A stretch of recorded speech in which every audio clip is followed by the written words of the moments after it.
And I'm live. I'm Don. It's late. I'm up. Hi. Happy Thanksgiving week to you all. I'm going to be watching tonight a double feature of Thanksgiving horror turkeys, both Blood Freak and Home Sweet Home. I thought we would do Blood Freak first. That one's on Plex, I believe, streaming. Otherwise, I've found it on YouTube before. So it's the 1972 Blood Freak. We'll get into the plot of the movie as it goes. It's very weird, but it's Thanksgiving based. It's Thanksgiving week, so I thought I'd do a couple of Thanksgiving themed horror films. Thanks to John Carpenter's Halloween, there is a plethora of horror movies based around other holidays, and you'd be surprised how many you can find with Thanksgiving. And so you start searching around. There's a lot. Um, I thought maybe tonight we'd talk about obviously both of these movies, some of the stuff going on in them, some of the subjects they deal with, et cetera, et cetera. Also, maybe talk about Thanksgiving movies in general. What's your faves? What you like? What's your favorite Thanksgiving horror? Look at that guy just blowing around. Knock it off. But yeah, it's late Monday night. I feel like watching some bad schlock. Most of the time on this channel, I watch a lot of classics, stuff I love, my favorites of all time, all that, right? But these are a couple B movies. It's bottom of the barrel. If you're not into this type of movie, you would walk out of the theater on both of these. Um, the first one, like I say, Blood Freak. I found it on Plex. We can we got some folks popping up in the chat. I found it on Plex, so if you want to look for it there, you can. Otherwise, like I say, it's on YouTube. Just put in Blood Freak 1972 or Blood Freak movie, you'll find it. I always get it confused with Blood Feast whenever I'm trying to remember the name of it. I'm like, what's that one about the killer turkey man? So, anyways, we've got Boglins named Jorge, which is Spanish for George. Echo Cero dropping some Spanish knowledge for me. Thank you, my friend. Actually, let me do this. I vowed not to shake the microphone, the picture so much there. And the refrigerator decides to kick in and say hello. Hello, refrigerator. Um, let's see here. We have. Um, Also, a double header, Bones points out. Yes, it is. This is a double feature. Both of these are less than an hour and a half. One's, I think, an hour and 31. The other one's an hour and 18. So short ones, short ones. Although on Plex, it will have commercials. So you might want to watch it on YouTube if you're an ad blocking type of person, or otherwise, the better copy is obviously the one on Plex. I enjoy Home Sweet Home. I don't know about that Turkey Man movie, though. Oh, Mr. Bones has seen them both. Of course he has. That's what I love about Bones. Double dead hurt or head hurt? Head hurt? Yes, X. Double stuffer, bro. All right. I don't know. I don't know what context that is, but yeah, okay. Uh, FTR, fat turkey remaining. No drumsticks, just fists. Gives me time to put on pants. I let the crowd know I was going to be starting here shortly, and I go throw on some pants for us. So obviously, it's a special occasion. Let me see here. Hobbs Horror is here. Ah, Thanksgiving and the duck. I like the duck. The duck is fun. Uh, um, Ginger Ninja, Jason, hello, reporting in from down under. What do you guys do on American Thanksgiving week? Just have a regular day? I mean, seems like you should get some free turkey in our honor. I make you an honorary American on Thursday. Eat all the turkey you want. Let's see here. Thanks, killing all the way. Oh, Echo. I don't know. Thanksgiving isn't really my cup of tea. They're charming in a weird way, but when you expect sort of like a horror, it's they're like Ginger Dead Man or something like that. They're funny. They poke fun at Freddy Krueger, but what are they on, like three or four of them? That's too much. Thanksgiving. It's a one note joke. But I don't know. We might have to maybe sometime if one of you guys watches Thanksgiving, I'll jump in and rip on it. But I don't know.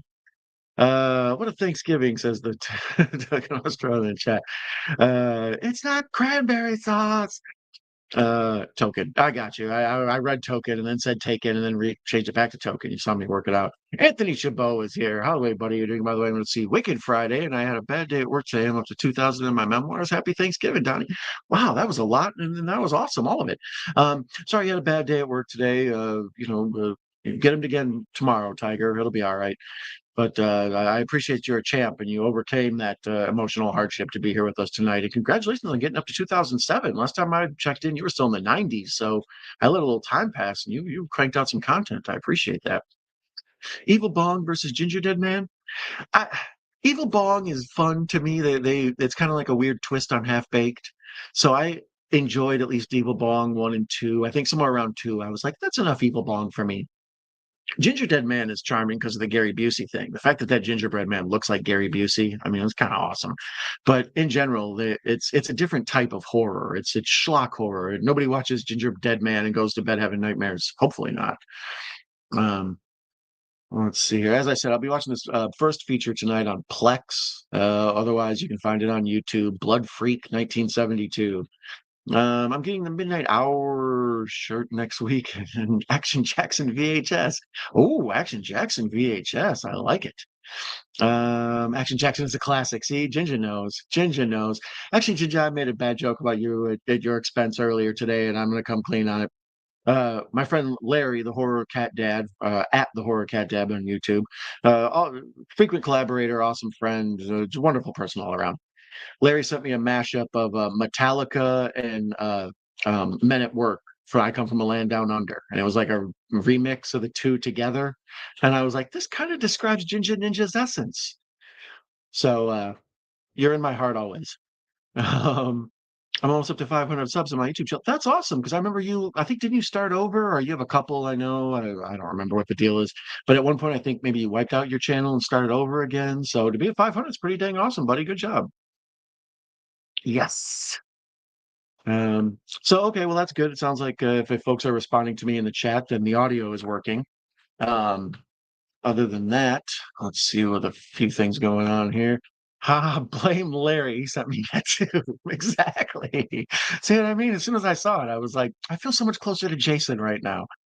I'm watching Superman and Lois final episode. Oh, really? I never watched Superman and Lois. I've heard it was good. I never watched what was it called, Lois and Clark either. I never even watched Smallville, which is weird. As much as I like comic book stuff and comic book content, you would think I would have seen all of those. I hear Smallville's very good. I'd like to watch it. Lois and Clark seemed a little rom-commy for my taste. Meow Cat Dad. Oh, everybody loves Larry. Larry's a hero to the community. All right. And speaking of heroes of the community, if I don't want to be up till 5 in the morning, I better get going here. So it is 12:55 my time here on Tampa, Florida, in Tampa, Florida, and on Tampa, Florida. I'm not really in it. I mean, not yet, you know. Anyways, I'm gonna watch Blood Freak here. I'm gonna press play on it, and I figure if any of y'all want to hang out and listen to me talk about the Killer Turkey movie, you'll get an earful. Gobble gobble. Oh, let's see here. Resume play. All right, let's get this started. Um, this is a weird movie. I figure we'll talk about the plot here up top. Oh, let me turn the volume down. Settle down. There's me. Oh, Plex is going to hit me with commercials, you rascals. Um, the plot of this movie, as best as I can understand it, and I never like kind of got it when I watched it. I was like, there's a lot of things happening in front of me, but they're so slow and boring that it's hard to even figure out what the narrative is. So later on, I looked up the narrative and found out about it and what was going on with it. I was looking for good movies to watch on Thanksgiving. Um, and apparently the basic plot is man gets out of prison, gets picked up as a hitchhiker. Um, the lady who picks him up and drives her back, she drives him back to her home. And then what did I do? Okay, now it's start. He drives her back to her home and he meets her sister, and her sister decides, let's get high, man. So she gets him high, and then while he's high, he goes wandering around the woods and he stumbles onto like a turkey factory, like a turkey farm where they do like genetic mutations on the turkeys.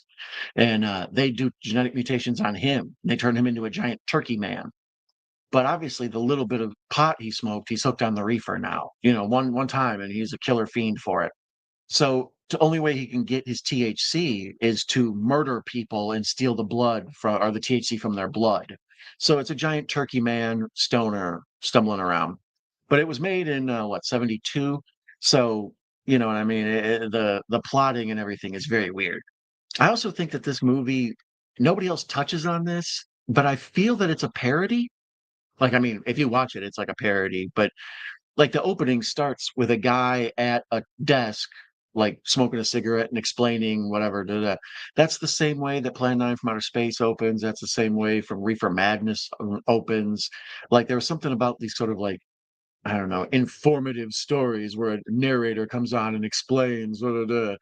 But this movie's so absurd. Even the narrator's wearing like a velvet shirt. And he's got like kind of like this Vincent Price mustache, and um, I don't know. The whole thing is just a bizarre, wild ride. I find the main character, the hero we're supposed to be rooting for, to be kind of like Johnny Bravo or like a bad Elvis impersonator or something.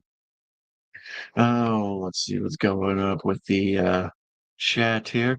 If we all meow when we summon Larry, it's possible. Meow meowie. This sounds like Poltergeist, Night of the Chicken Dead. Poltergeist is I've only seen that once, but I kinda liked it a little bit too. It was fun. Hey, Corey's here. Welky, thanks for dropping in, buddy. It was nice to see you here. I had mentioned you on the last stream about my first stream back. I had mentioned I'd caught you on the show with Larry doing the collab, and how much I enjoy your work. What a cool guy you are to the community. So it's nice to have you here, Corey. I appreciate it, buddy. Um, all right, so yeah, we're starting off. All these bad movies. I notice B movies love to stretch. Like there's not enough content in them. So they have to have lots of like people just driving or people like, like people cruising down the highway and you see a bunch of like like scenery, and then as the credits roll, they're so like, you can tell they made the movie and there was probably like 65 minutes and like we got to figure out how to get like another 15 or 20 out of this. So it's just like stretch the driving scenes. This is all handheld, so it looks like garbage. Looks like someone shot it on their phone. You ever shoot something on your phone, you think it's perfect, and you go back and look at the video, and it looks like you're in an earthquake? Um, Corey says, "Thanks, man. Larry was so excited you dropped into that chat. Yeah, I love me some horror cat dad. I feel bad that the time I had to take off, I didn't get to keep up with Larry. He's uh, he's awesome people. I think anybody to know Larry is to love Larry. So, all right, well, here's where the motorcycle, the guy who got out of prison, I forgot he's riding on a motorcycle, and he meets up with this lady. But I remember he ends up in her car, and they end up back at her place. So 70s swinger stuff, bro. Lots of I think even the walls at one point are carpeted. Yeah, this guy's total Johnny Bravo. Hey, thank you very much. I got the Elvis glasses on. How you doing? How you doing? Um, this is one, like I say, I was looking for like oddball horror Thanksgiving movies to watch, and I stumbled onto a bunch of them. There's a surprising amount. Blood Freak, Blood Rage. There's one called Thanksgiving, or no, it's called Pilgrim. That's on Hulu, I believe. Surprisingly good. I think that's the most like underrated hidden one of them. Um, as the aforementioned Thanksgiving, the killer turkey movie. Um, this movie's stretching so long, they got him driving, and they even show him stop at a toll. That's stretching right there. It's like, well, I don't know. At one point, he had to pay 35 cents. We got to recoup it on film. Let's see. Cruising down the street in my six foe. Well, if I say the rest, will I get blocked on YouTube? I don't know. Stroke the furry wall, right? Not until the third date. Um, Let me see here. Hey, Sean's here. Cinephile Sanity TV. Hey, what's up, Don Corey, JJ Chobo? All right, that's the fan. Always a big fan of Sean. Sean's the man. Oh, wow, they're back at her place now, and there's it appears to be a velvet painting of a tiger.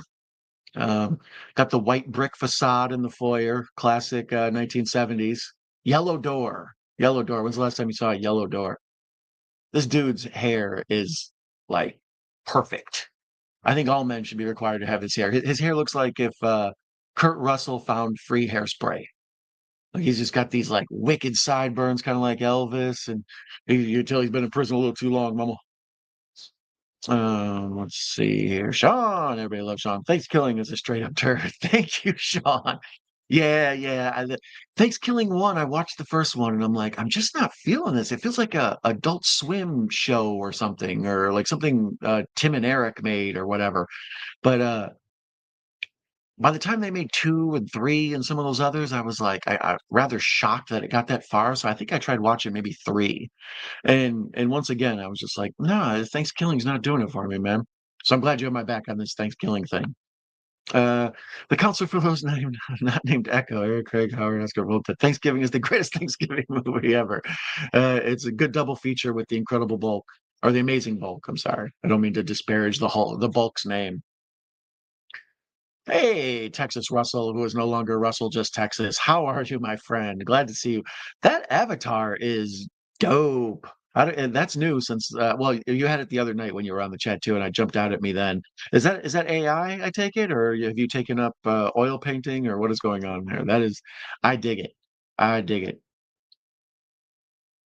Um, so yeah, he's here at the 70s swinger party, and a lady's already rubbing on his leg. Hey, thank you very much. Don't be cruel, all right? Like, hey. Yeah, he's got big Johnny Bravo vibes. Um, where was I? I was rambling through Thanksgiving horror movies. Surprising amount of them. Let me know if what your favorite Thanksgiving horror is, or your Thanksgiving movie in general. What your favorite one is in the chat or the comments later. Um, obviously most people dig planes, trains, and automobiles. I have a soft spot for what's it called? Coming Home? No.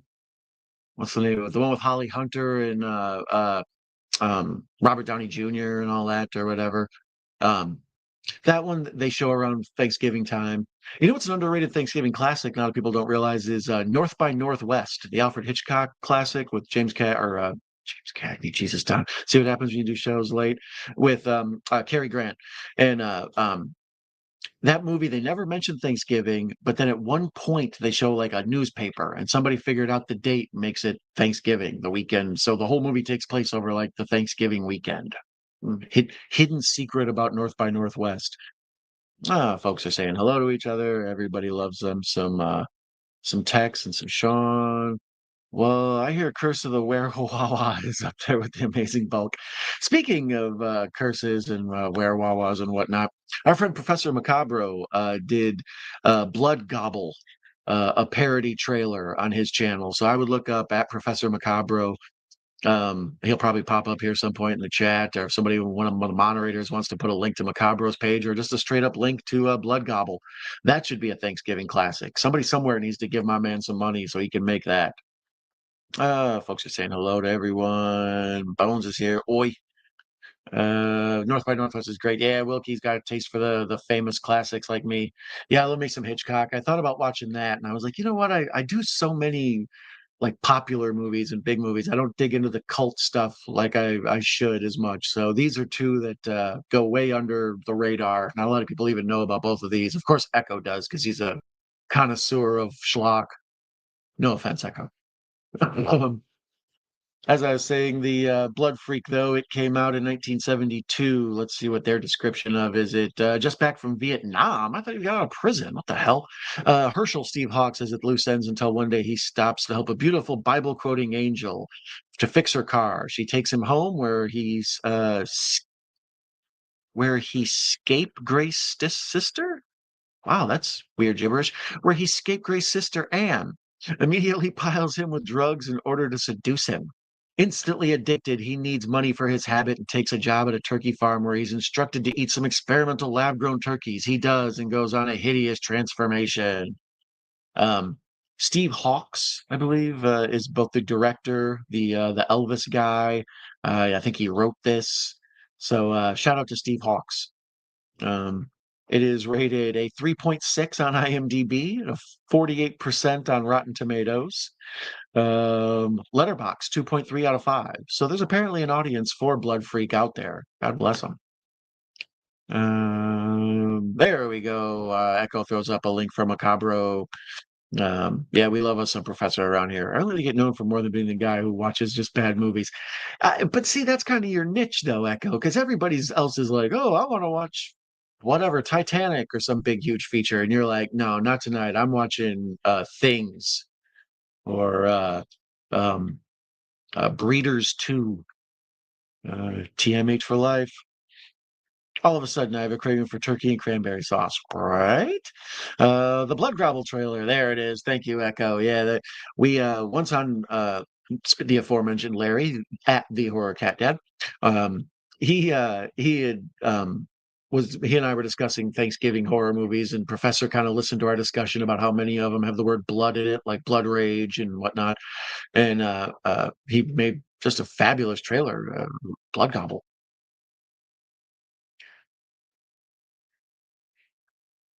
So yeah, here my man with the Man, he is dude is like yeah, he looks like an Elvis impersonator. I'm assuming that's got to be in '72, probably how a lot of cats looked. There's another velvet painting of tigers on the wall. Speaking of purveyors of fine art, that's nice. So here the angel sister and the troublemaker scapegaster or whatever the hell they called her. What was that word? I've heard that before. I'm still intrigued by it. Scapegrace. Where her scapegrace sister? Never heard that word. That's a new one to me. Thank you for teaching me new things, Wikipedia blood freak. Um, yeah, here's a bunch of folks on Reddit talking about how a guy becomes it's a stoner turkey movie. Movie Web says this so bad it's good horror movie is perfect for your friends giving. Um, KQED says love turkeys. Blood Freak is the perfect Thanksgiving revenge movie. Is it perfect though? I mean, I feel like there's room for growth in Blood Freak. Um, Tonight's second feature tonight. When we get done with this, I may take a little break and use the washroom or something. But then we're going to come right back and watch Home Sweet Home. Uh, that's another one available on YouTube. It's the only place I could find it. I couldn't find it streaming anywhere. But we'll talk about that feature when it comes up. But that'll be after this. I feel like it's kind of the perfect late night schlocky combo double feature. They're both sort of amazing yet horribly awful in their own way. So many print shirts. A man here has got like little blue gems all over his shirts. He's got the big collar. I dig it, bro. I dig it. Got kind of a Hulk Hogan mustache and sideburns, brother. But the pacing of this is so, like I say, the first time I watched it, I really couldn't even just follow it. It's like a lot of people just sitting around talking. Now we're back to that narrator. Oh, they hit me with a commercial. Oh, Taco Bell, the $7 Lux box. Hmm. Um, for some reason, I don't mind commercials. I grew up with them, my whole life, and there were so many movies I watched that were interrupted by commercials that when they pop up, I'm like, oh yeah, commercials. I forgot about these. They don't bother me though. But it's worth it for some of these free channels, the Tubis and Plexes of the world. They have pretty Tubi in particular has pretty amazing content for free. Watch a few commercials here and there, and their library or overall catalog of films is always pretty stacked with both awful and awesome. That's the thing about Tubi. They'll have 20 movies you never heard of for every one that you're like, ooh, that's like an Oscar winner. All right, now they're trying to sell me a Kia. They're really convinced they're gonna just throw anything against the wall and see what I bite on. Jamie Hard, hello. Nice to see you here, Jamie. Jamie, let me guess, even though you weren't alive, you saw Blood Freak in the theater, right? If she comes back and says yes, I don't know what I'm gonna do. Um, Actually, has anybody in the chat besides Echo seen either of these? These are both two, like I say, under the radar schlocky classics. Home Sweet Home, slightly more famous than Blood Freak. Um, Now they're trying to sell me JBL earpods. See, I'm giving free ads to all these people. Um, so many good movies to find on Tubi, right? I've told people before that Tubi often is a trap for me to look for films. Like I'll just start scrolling, and then next thing I know, like the time I would have spent watching a movie has been spent scrolling through Tubi, just marking stuff for my watch list. Like, oh yeah, I forgot about this, or oh, they did actually make that movie. I thought I made that up. I was live in '81. I was 8, but I was too young to have seen this in the theater. Yeah, this one's well, right now we're watching Blood Freak. This one's '72, so I you would have if you would have saw this, I would have my mind blown. But yeah, the Home Sweet Home, the big thing, the only reason I even ever heard of it, I think maybe I saw the box for it, like sitting on the shelf as as a kid walking through video stores, looking at the horror section and being fascinated by all the cover art. But I never saw it. And then I read an article about the video nasties, that whole thing where England banned a whole, like, I don't know, 100 something films or whatever it was, and made them basically just unavailable to watch, not able to rent. And so I made it a goal to try to see as many of the video nasties as I could see. And that's how I stumbled onto Home Sweet Home. Um, as I said, both of these are available on YouTube, but Blood Freak's available on Plex. That's where I'm watching it. Although this print frequently is messy. Like it's a cleaner print, but every now and then there's like weird jumbles in the screen. So I don't know if that's Plex's issue or Blood Freak's issue, or maybe I'm uh, glitching the Matrix. One never can tell. Hello, Echo. I was still swinging around, born in '84. Yeah, that's the thing. But these are two that most folks haven't seen just because they came out before most people were born, or at least cognizant to start watching films. I have a book on the video nasties for a video project that I never got around to doing. Yeah, I remember, as I recall, sometimes Gareth, obviously the folks overseas know about it from better than we do. But I remember Gareth from Video Tasties and I talking about it. I always assumed Video Tasties was actually sort of a takeoff on Video Nasties. But um, Gareth, and he'll mention sometimes when he's watching a movie. This is, of course, a famed Video Nasty. That's so British, isn't it? These are a Video Nasty. America, they would just be like too hot for TV or too hot for video stores. Oh, I somehow missed the first movie there, probably because I have a bad habit of reading sentences backwards. It's a peek in the workings of my mind. I didn't realize that.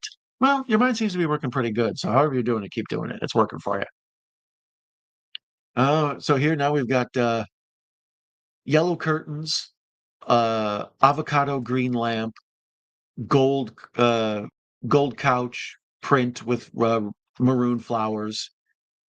If this was any more 70s, it would star Wolfman Jack.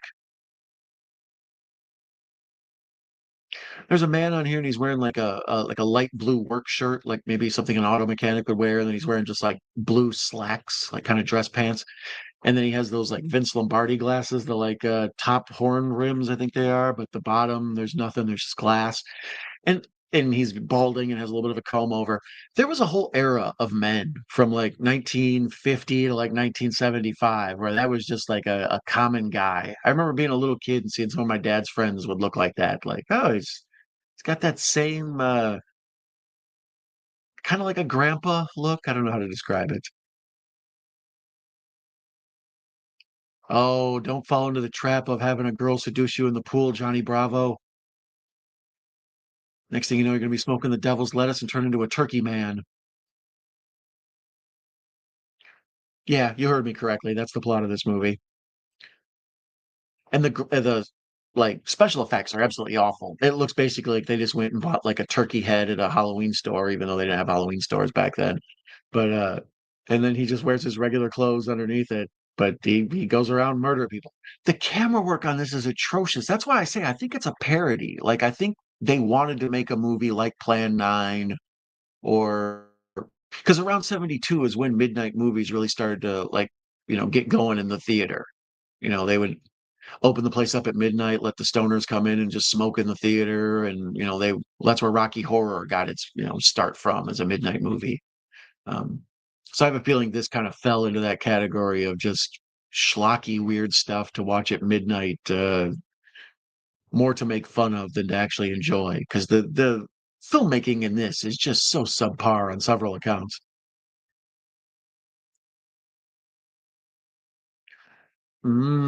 Lettuce, drool.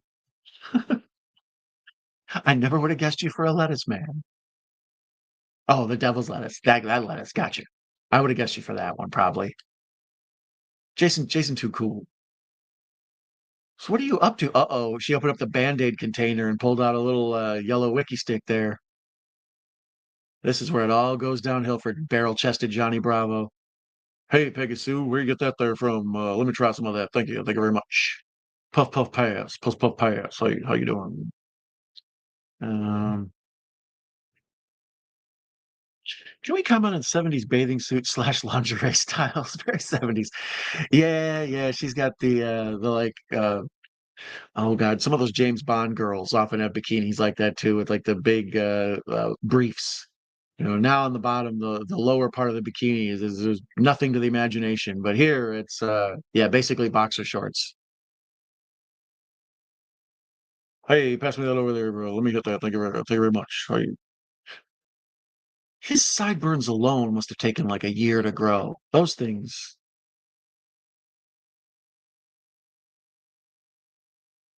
So yeah, here my man's He's puffing, but it's passing. Well, that was crazy. He was holding it, he smoked it, and he was holding it for a second, then they cut to him getting it passed to him again. So like I say, the filmmaking in this is incredibly substandard, but that's part of the charm of it. It's like a Tarantino and Rodriguez's Grindhouse. The movie itself is just sort of naturally grindhousey. That's why I question whether or not it's a parody. I don't know. They had to hold back something with those bathing suits. Yeah, yeah. These 2 they're loving it. They've been and once again, stretching, you know? "Hey, the main character is gonna smoke a joint. Okay, let's show the whole damn thing. Let's just spend 5 minutes with these guys." I feel like, will you please quit bogarting that thing, Johnny Bravo? "Hey, settle down, Peggy Sue." Oh, now they got the giggles. This is probably my 3rd time watching it. I don't remember ever seeing this on, like, a video wall anywhere. I don't remember even seeing it, like, in Tubi or any of that stuff. I found Googling it, I stumbled it up being on Plex, and I was shocked. I didn't even think there was a printout good enough to put on a streaming site. Oh, now she's seducing him. "You marijuana succubus, you." Marijuana succubus, free internet name. It's a good one. And, name your punk band that. You can name your, improv group Marijuana Succubus. Mary Jane Succubus. There you go. That's the one you wanna go with.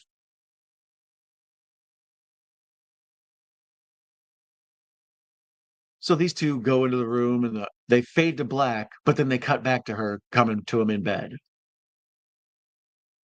Yeah, I don't know. My man, Johnny Bravo, he's a very talented actor. He's a oily variety bohunk, but, his editing skills, yeah, I don't know. And now it's basically Skinamax, just the 2 of them laying in bed doing the, dry humping thing. Shout out to, old school late night TV. Do they still do that on Cinemax or whatever? I don't know. I watch everything on Max or whatever, so I see those movies are in their catalog, the old stuff that used to be on in the middle of the night, Bear Wench Project and the whole Shannon Tweed catalog. What's up with your hands? My man's got, like, I don't know if his hands are burnt or what, but he put on I don't did they have fake tanning lotion back then? I don't know. He's got, like, weird white patches. Does he have vitiligo or whatever it's called? But it's jarring, nonetheless. Yeah, just slow close-ups of these 2, like, kissing and, like, wide shots. Oh, they wow, too much nipple. That nipple filled up, like, quarter of my screen there, and it was a man's nipple, so it was extra traumatizing to me. And we cut back to the narrator, Vincent Price here, and, let me see, I never even noticed. I didn't put captions on for this. I've just been too busy fascinated by what's going on. Let me get these captions, oh, no captions oh, wait a minute. Info yeah, no captions available. Someone somewhere, please subtitle, Blood Freak. The rest of us need this. Yeah, no options for captions. How dare you? Sorry, I was really fighting with Blood Freak here. So now he wakes up, it's the morning after. You know, like I say, this is, similar to Reefer Madness. You know, the guy who doesn't really smoke, and then he smokes, the next thing you know, he's wrapped up with a loose woman. Hey, 70s butt cheeks. There we go.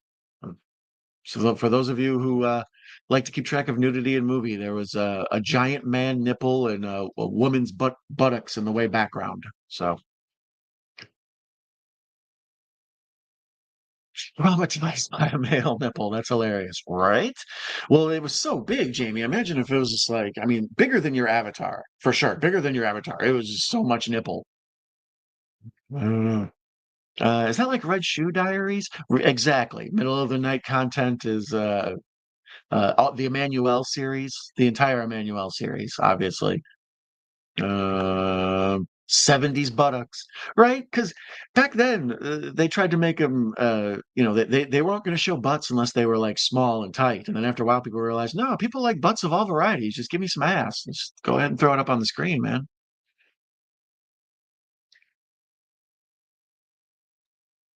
So, yeah, here my man's taking his motorcycle over to the turkey farm. Like I said, I thought I remember him being stoned and wandering through the woods. That must be later after he's a turkey man where he's out wandering through the woods. This has become a bit of a Thanksgiving classic for me, even though wow, he's looking like Elvis for real there. Wow. Um, I think this is probably my 3rd viewing on Thanksgiving week over the last, like, decade. It's just, usually this is when I tell people they have to see, like, "Oh, you need something fun for Thanksgiving? I recommend Blood Freak." Pancake nips, right? My man's beefy. He's kinda like a barrel-chested fella. So he's got the hair around the nipples. So those hair with an HD attempt like that, they look like little worms or something. It's all just traumatizing. So here he is at the turkey farm, gobble gobble. Um, I'm gonna tell a story that's bad, so please forgive me.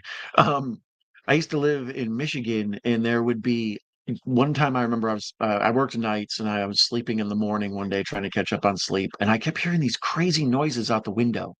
And I went and looked out the window and just straight up 50 wild turkeys just out wandering around.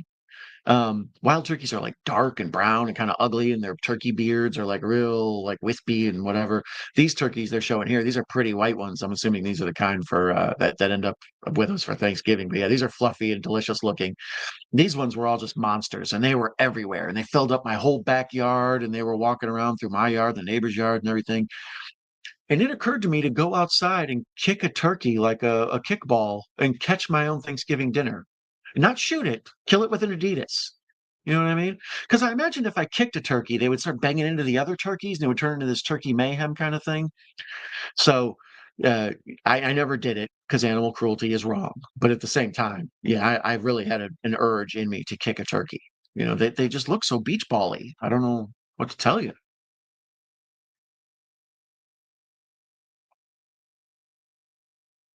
Yeah, the dead silence even in myself, like, thinking about, "I need to quit telling people that story."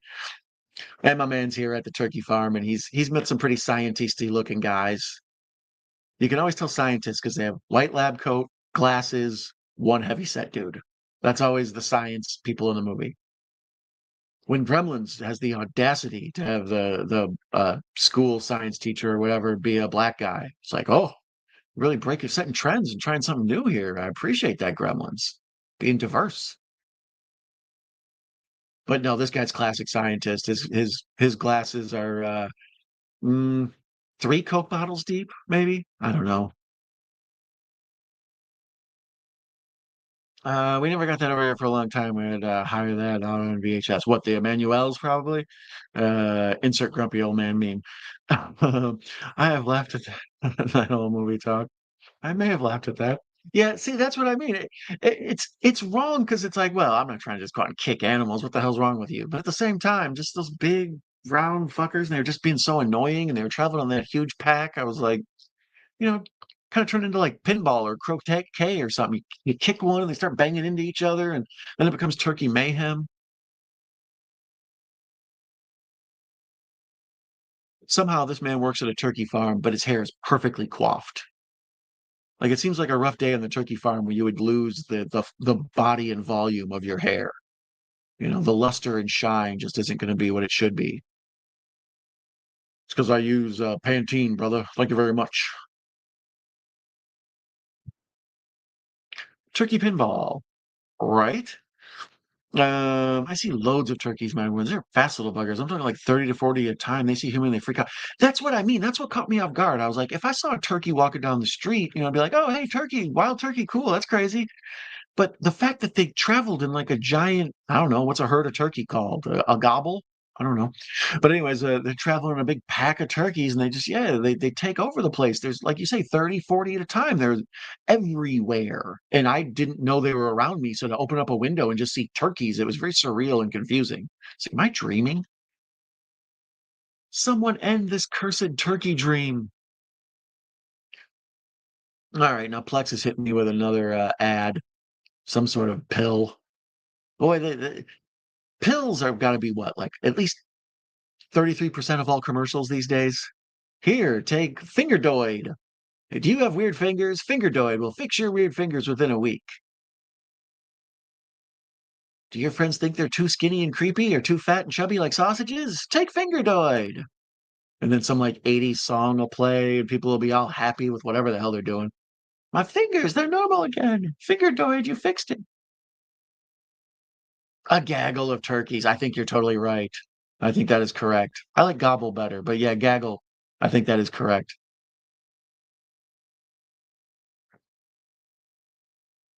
I've always wondered why we couldn't get on board with that. Can't we just pick one thing like herd and just use that word for everything? Instead, it has to be a flock and a gaggle and a I've never understood that. What's wrong with people making up words? So many people taking pills in commercials drive a convertible. They just love to go by the ocean with whatever their new cure they found is. I was bleeding from every orifice, and then I took Fucatol, and I'm fine.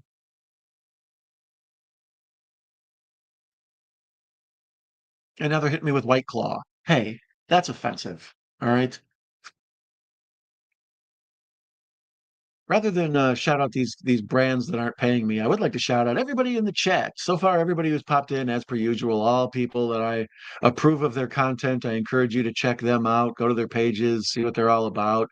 Jamie, Ginger Ninja, Echo Cero. Echo, like you say, is a purveyor of fine schlock, and I love that about him. Um, as well as a gamer.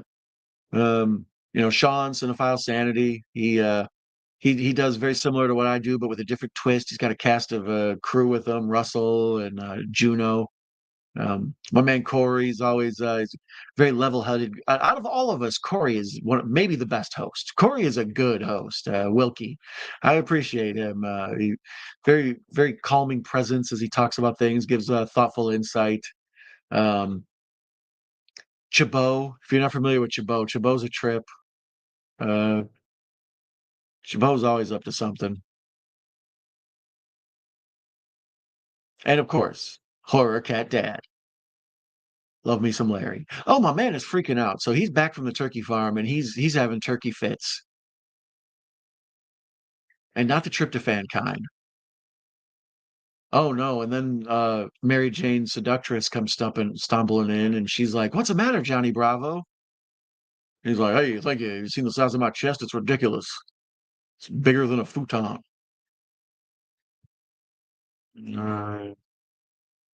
Film them, Jamie Hart. We would love to see them. The turkeys? Oh yeah. If we're fit to kick one, I give you permission to that intellectual property. I like how she knew they were fast. That makes me think Jamie has tried to kick the turkeys before. Um, there was a video of them on my channel, some footage and videos, I think, a few of my hiking videos. Famous turkeys.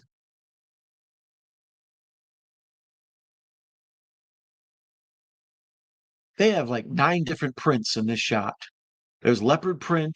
There's sort of a splotch, like Jackson Pollocky, kind of like thrown paint thing. There's leopard print, and then the wall is like a gold. This movie couldn't be more 70s. Oh, my man's going through a fever. He's got that turkey fever. And the man with the Hulk Hogan mustache is like, "What the hell, man? Here's some reefer. Go ahead and give it to him. See if that cures what ails him." Hey, man, you ever feel like a turkey? You know what I mean? Like sometimes you just want to be like gobble gobble. You know what I'm saying?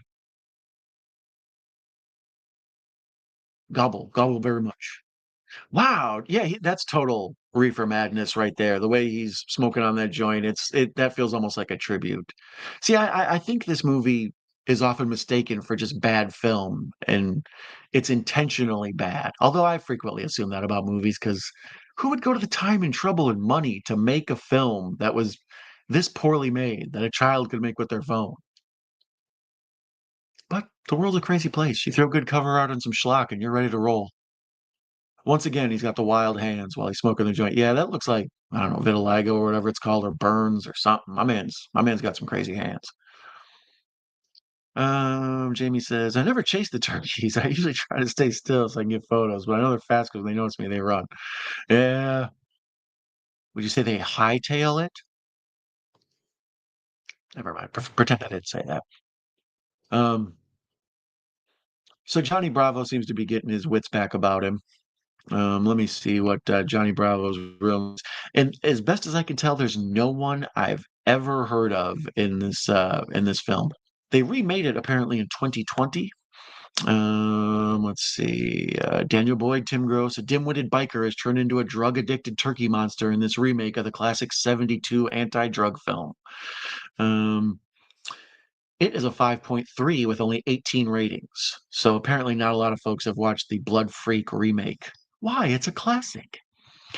Um, more like this, the original Blood Freak and Thanksgiving. Because what else is more like a killer turkey monster movie for stoners? Yeah, nobody in this movie I've ever heard of again. Only one person in the entire cast even has a profile picture on IMDb. Everything else is just dots. Um, a biker comes upon a girl with a flat tire and offers her a ride home. He winds up at her drug party with the girl's sister and then follows her to a turkey farm owned by her father. The father turns the biker into a giant turkey monster who goes after drug dealers. That's a different take. So far we have three different takes on what exactly is going on in this movie. The IMDb goofs. The whole movie is a goof. What are you talking about? After Herschel hangs a woman on the door, a man in a blue shirt attacks Herschel, and the woman's eyes can be seen opening and looking at Herschel, fighting her off the other man when he's supposedly dead. After Herschel gets in a fight with the dope dealer, he pins him on the ground, lifts away his hands, and as the dope dealer lies there, the director could be heard saying, "Get up slowly." That I've noticed before. The off camera direction of "Get up slowly." When Herschel and Anne are seen smoking weed, the director can be heard saying, which I'm not surprised. Actually, I do remember that. That's the part I was complaining about earlier. I have it muted so we can talk. But the part when he's holding the joint that he's smoking and he puts it in his lap, and then they cut to a shot of him being handed the joint again. And that one you can hear action. By what name was Blood Freak officially released in India? Oh, these guys, they make me want to sign up to IMDb Answers. How dare you? This movie cost $25,000 to make. Can you believe it? How the hell did this cost more than El Mariachi? Did they tell how much it made? There's no way anybody knows how much this movie made. Budget 25,000. That's it. Runtime 86 minutes.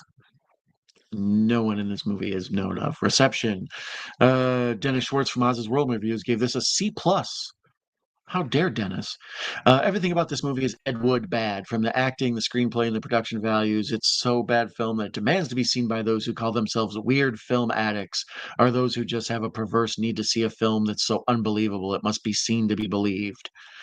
Bill Gibron from Pop Matters says the kinetic freestyle editing and endless shots of Grinter babbling like an improvising smut peddling Chriswell, and the actors who play dead by wincing and wiggling as all the effects go across their face makes Blood Freaks a first-rate crazed upon caper.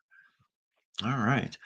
Uh, Noel Gross says, abandon all hope of comprehension and savor the abject carnage unleashed by this turkey-headed dope fiend. Joe Zimba says Blood Freak is a trash film revelation, peerless, disturbed, and completely stupid. It's a glorification of all things crooked and perplexing in '70s exploitation films. Um, hmm. Yeah, God bless Blood Freak. Um, let's see here. Ginger says, they run with the speed of a gobble, gobble, gobble. Right. So Johnny Bravo is yet to be turned into the turkey. Um, I believe his real name in the film is Dennis? Is that what it is? No, it's Herschel, I believe. Yeah, he plays Herschel. Steve Hawkes, who is also the director and the writer. Steve be raking in the checks, boy. Thank you. Thank you very much. Need to get me one of them white jumpsuits with a big belt with a turkey on it. And get a gold medallion with a little gobble gobble with a drumstick. You know what I'm saying? Thank you. Thank you very much. Well, clearly the man's a scientist. He has a white lab coat and a manila envelope. These are very sciency things. But somehow, though, like, have you ever heard the whole thing where KFC, Kentucky Fried Chicken, can no longer be called Kentucky Fried Chicken? They have to be KFC because supposedly the chicken that they sell is so genetically modified that they can't call it chicken. I don't know if that's true or not. I've heard that a million times, but it's one of those things I've never cared to research, and I don't want to. I'd rather just live the lie that that's true. But I mean, if that's the case, then this movie was way ahead of its time predicting the future and getting into genetic modified foods. This movie's deep and way ahead of its time. There's my quote for Blood Freak. Deep and way ahead of its time.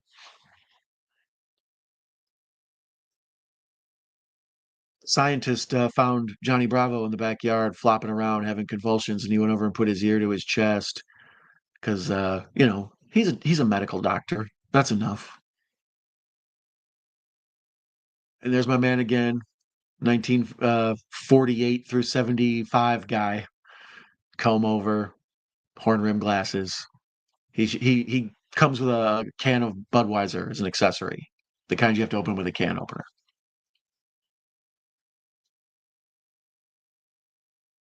So much dialogue for a movie where nothing happens.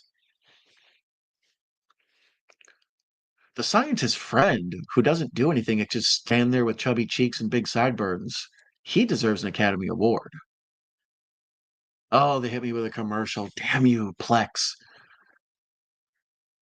I'm trying to enjoy the cinematic masterpiece that is Blood Freak, and you keep interrupting with commercials for CarMax and stuff. Speaking of that, let's have a commercial for Night Owl Movie Talk merchandise. You can go to the Night Owl Movie Talk homepage on YouTube and find links to all my social networking, and to get yourself a T-shirt and get yourself a blanket like the one behind me. Uh, Socks, cups, coffee mugs, you name it. Night Owl Movie Talk is on it. Spork shirt. Everybody needs a spork shirt. Get yourself a NWO style shirt that says OWL. Get it all while it's there. Now a commercial for Sonic, the video game character, not the fast food place. That one I have no problem shouting out. And now they followed up with a video for PlayStation. They went Sega, PlayStation. You guys are battling right in front of me. Now Flavor Flav selling popcorn. Am I on drugs? What is going on here? Um, what else is there to know about Blood Freak? Other than the fact that the still frames in the IMDb are just classic. This is listed as horror sci-fi. I don't know if how much sci-fi I would call it. Quotes. Gosh, Herschel, you sure are ugly. Hurtful, Anne.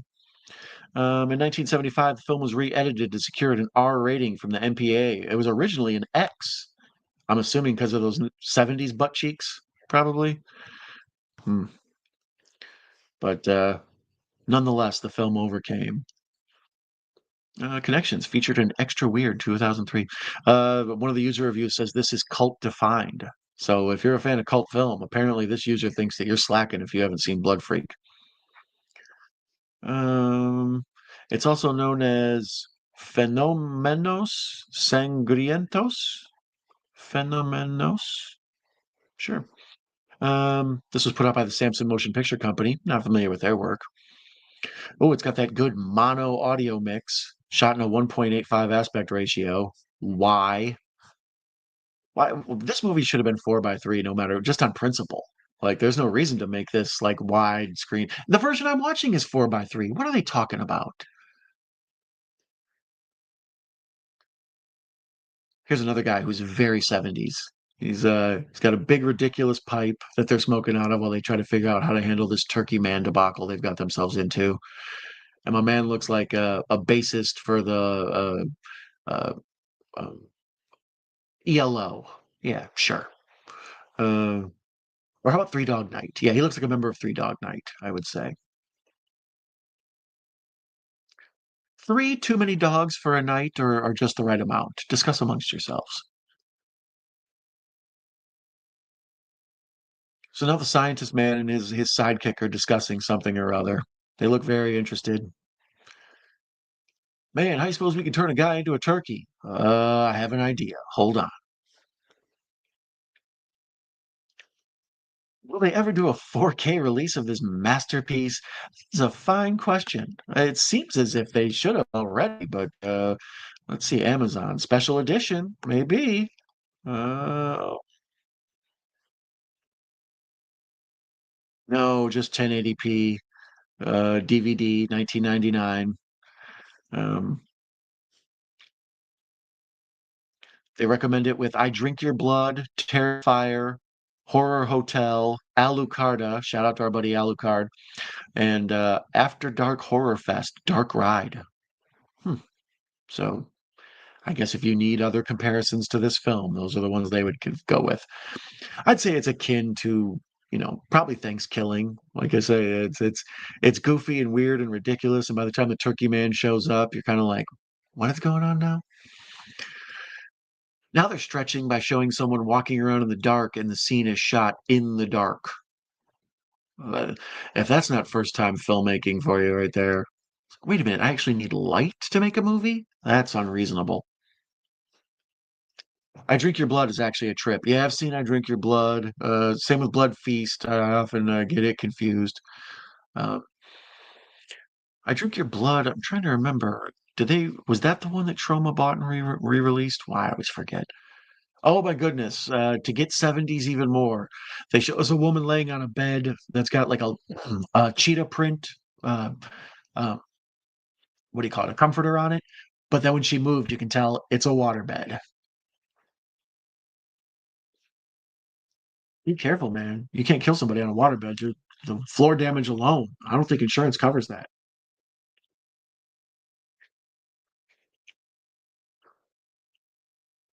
How far are we into Blood Freak? I'll give us we're at the 40-minute and 6, 7, 8 minute mark in this film. Like I said, I'm watching it on Plex, but you might want to watch the YouTube version. The better transfer, as it were, isn't totally worth it. A movie like this is better in crap vision. Our next feature we'll be watching after this one, Home Sweet Home.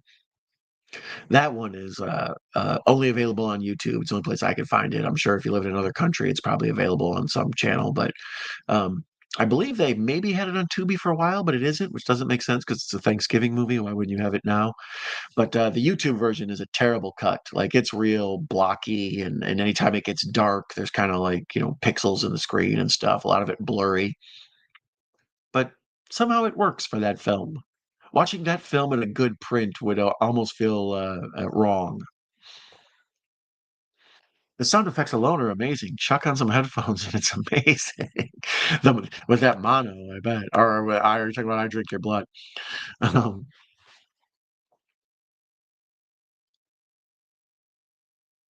so yeah, the Turkey Man is now on the loose, officially a turkey. We've only seen him in the dark. Classic filmmaking right there. You got to show the monster in the dark the first few times you see it, and then later on when you actually get a good look at it in the light, it's more you look harder. But in this, I wouldn't recommend looking too closely at the turkey monster. Absolutely terrible. Can somebody turn on a flashlight or something? I see a dark room with a woman's hands. I think she's wearing a red dress. And then I got a glimpse of a turkey's eyes, clearly paper mache. Oh, she's praying now. Because what is left to do when you're being hunted by a giant turkey man? Surprised there's no Thanksgiving tie-ins to this. It seems like it would take place at Thanksgiving or something, but no, it's just a turkey. Speaking of turkey, how many of you guys are going to watch the Turkey Day Marathon for MST 3K for Thanksgiving? That's usually a classic for me nowadays. I used to get up and watch like the parade or whatever while I'm getting the turkey ready, but ever since they started that MST 3K marathon, the Turkey Day Marathon, I watch that, like put it on in the morning and just let it run. It's available all over the place. Like usually Netflix will do one, but then it's also like there's a different one of the old school ones on Shout, and I think the even the YouTube. MST3K YouTube channel, I think, does it all day. They just stream movies live all day. Don't hold me to that. I could be wrong. But Shout Factory for sure does. Look out, lady. You're going to get gobbled up. It's a 2 out of 10.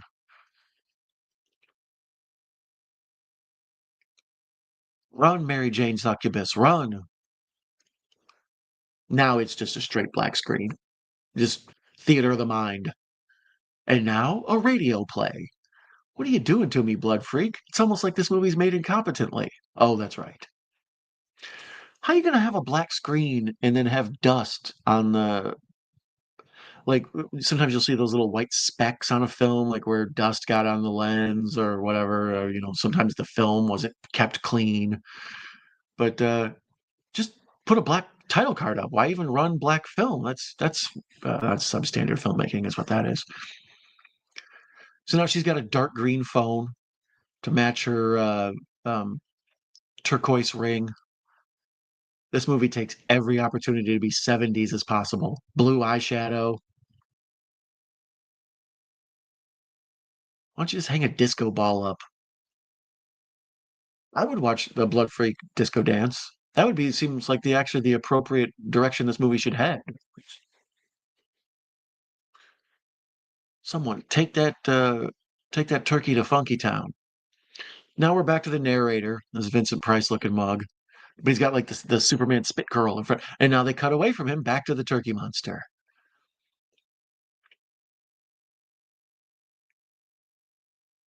So these women are pleading with the turkey monster for their life.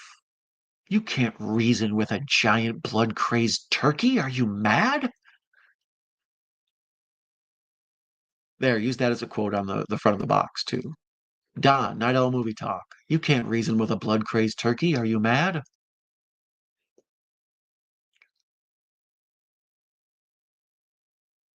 Come on, blood freak. This knockoff Barbie Benton. You let her spare her. Oh, there's that velvet tiger again. And that's not a euphemism. It's literally a velvet tiger.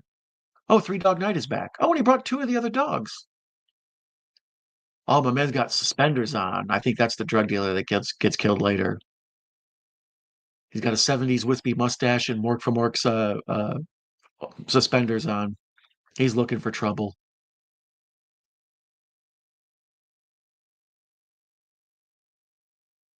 This is like the test shots for Dazed and Confused or something. Speaking of Dazed and Confused, that man was acting high.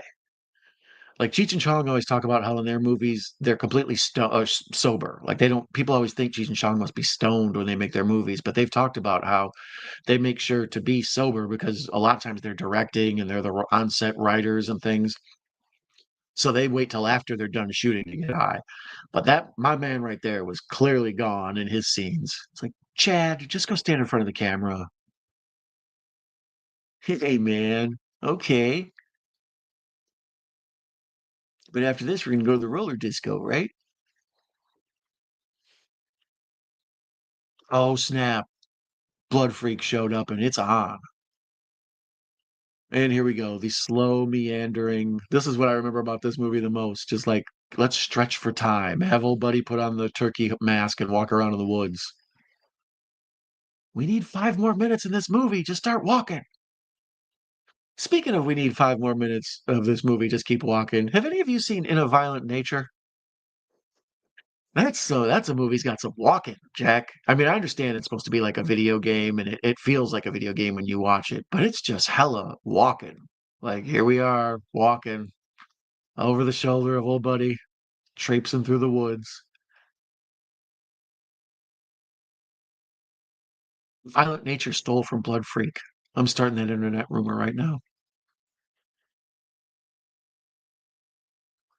What is my man doing? There's some sort of rated R content going on here. I'm just not quite sure what it is. Blood Freak is peeping Tomming or peeping Tom the turkey, something peeping turkey through the through some shades, and he sees a man and a woman hanging out together. The man seems to be doing something to the woman's chest area, even though she has a shirt on. Oh, I could see why this was rated X. I'm just appalled. So far, I've seen a joint and a pair of 70s butt and a man nipple. Don't forget the man nipple. That's what got you that X. Is a damn man nipple. Although this is the re-edited version to get it to a rated R. I'd love to see the rated X version. What goes on? What does this turkey do? The places a drumstick can go.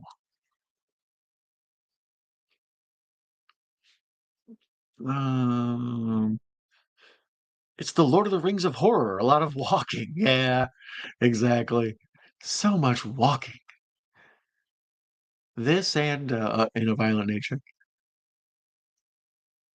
Oh crap! A woman went out to her car at dusk, and a turkey man grabbed her, and she's kicking so violently as he carries her away.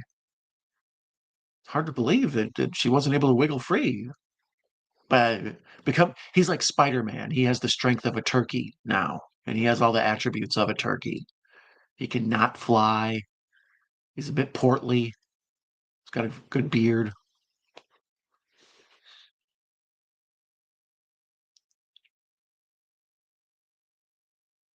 So now there's a commercial for a car company. I'm not giving you a free shout out. So I will give a shout out to my friend Echo Cero.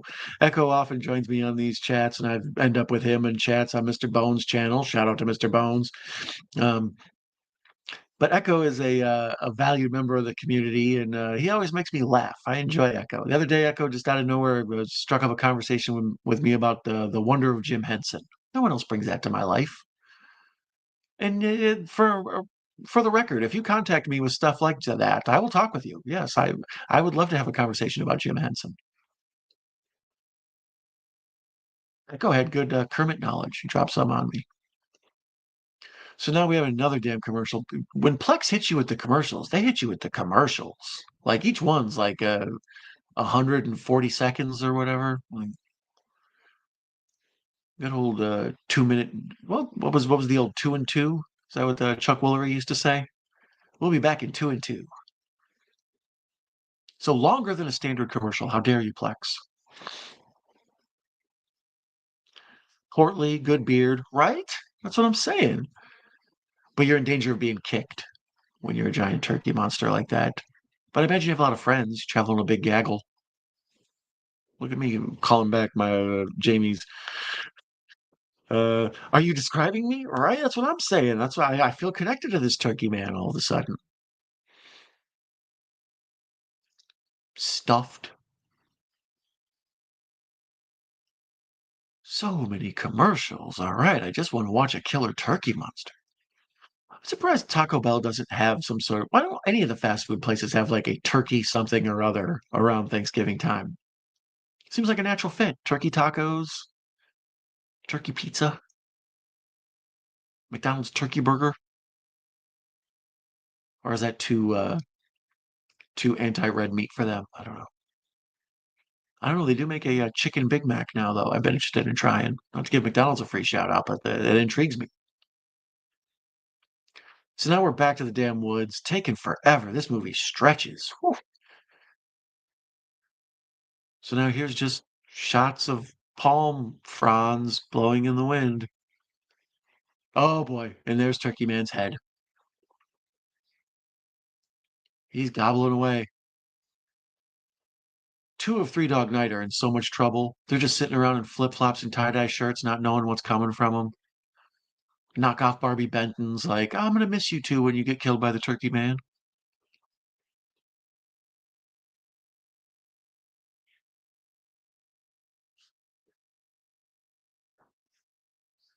Once again, just dragging it out. We're back to these two stoners, the two 70s guys who look like they're in a band, and they just keep showing them sitting there smoking.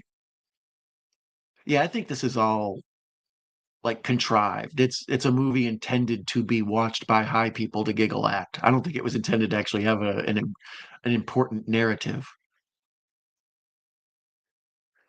Well, man here's got big bushy mustache, unibrow. So his face just has like two lines. Looks like he's just being attacked by caterpillars. My other man who's just been stoned for real. Every time they cut to him, I'm like, "You look baked, buddy." His mustache is like It might not pass the mustache test. It's that thin. I've seen old ladies with better mustaches.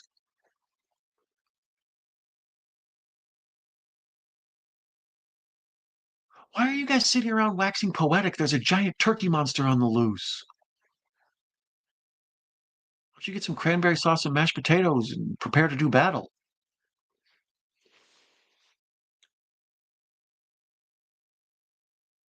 Let's see any other info to dig up about Blood Freak. There's really so much you can say about a giant turkey monster. I can't believe they remade it. Turner Classic Movies has Blood Freak listed in their brief synopsis. A biker comes upon a girl with a flat tire, gives her a ride home. He winds up at a drug party with her sister, then follows her sister to a turkey farm owned by a mad scientist. Father turns into biker into a giant turkey monster who goes after drug dealers. I don't know about that going after drug dealer things, because so far he's killed a scientist, a woman, two women now. Just grabbed another one. And then, yeah, I know he's coming for those two of the three dog nights, but yeah, I don't know. I wouldn't say that this is a vigilante drug dealer movie. This isn't exactly Dirty Harry, Dirty Turkey. So another woman who's about to be prey to the blood freak. Do we call the blood freak Herschel, or is it okay to call him Turkey Monster? Is that politically incorrect?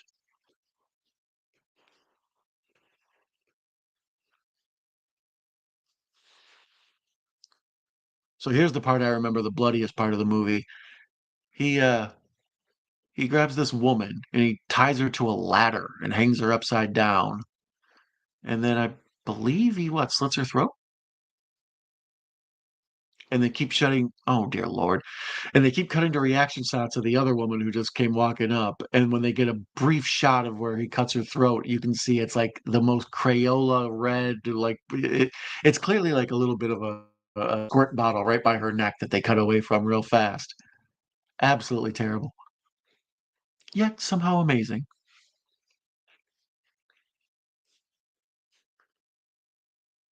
So, yeah, this is all told in the eyes of this woman who we've never met before, but you can just see the horror in her face, even though we don't know her.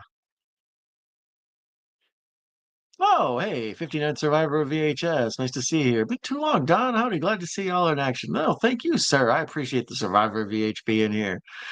LOL, Ginger. 10-hour special edition of Trailblazing Movie Magic. Yeah, they do be walking in Lord of the Rings, boy. But at least Lord of the Rings, occasionally they're like monsters and zombies and dragons and what have you. This is just high people hanging out. Not that hard to find in real life.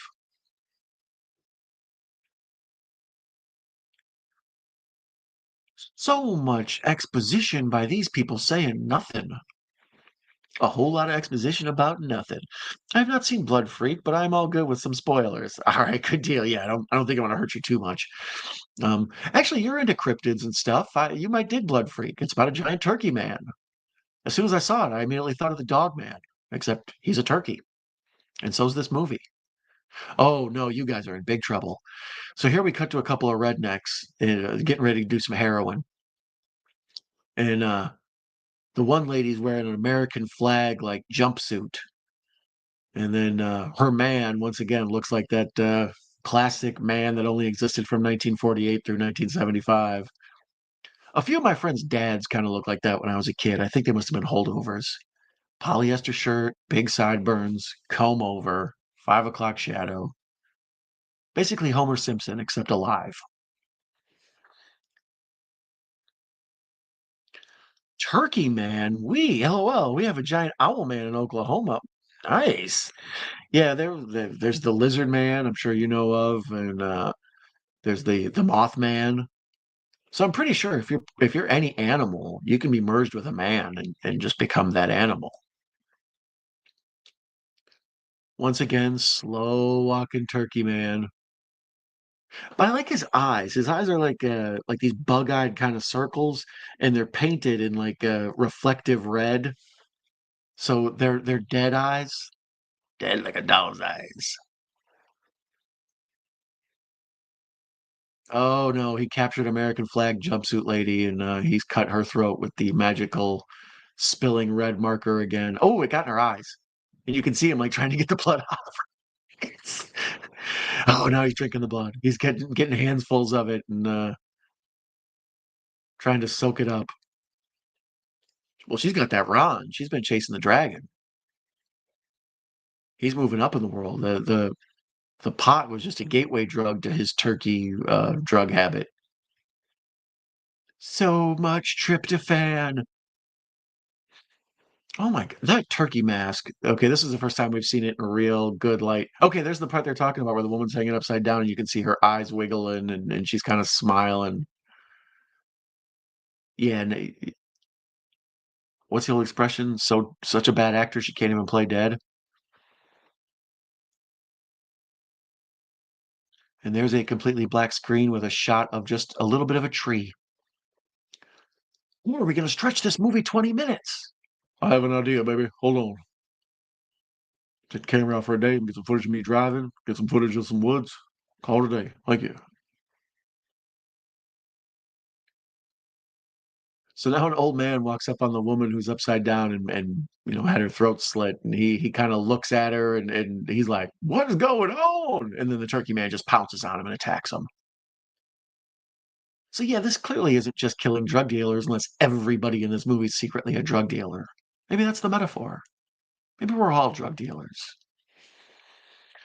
Um, 59th says, yes, my Dogman research group will get a kick out of this title. Thank you, Great Broski Giant Mutant Turkey.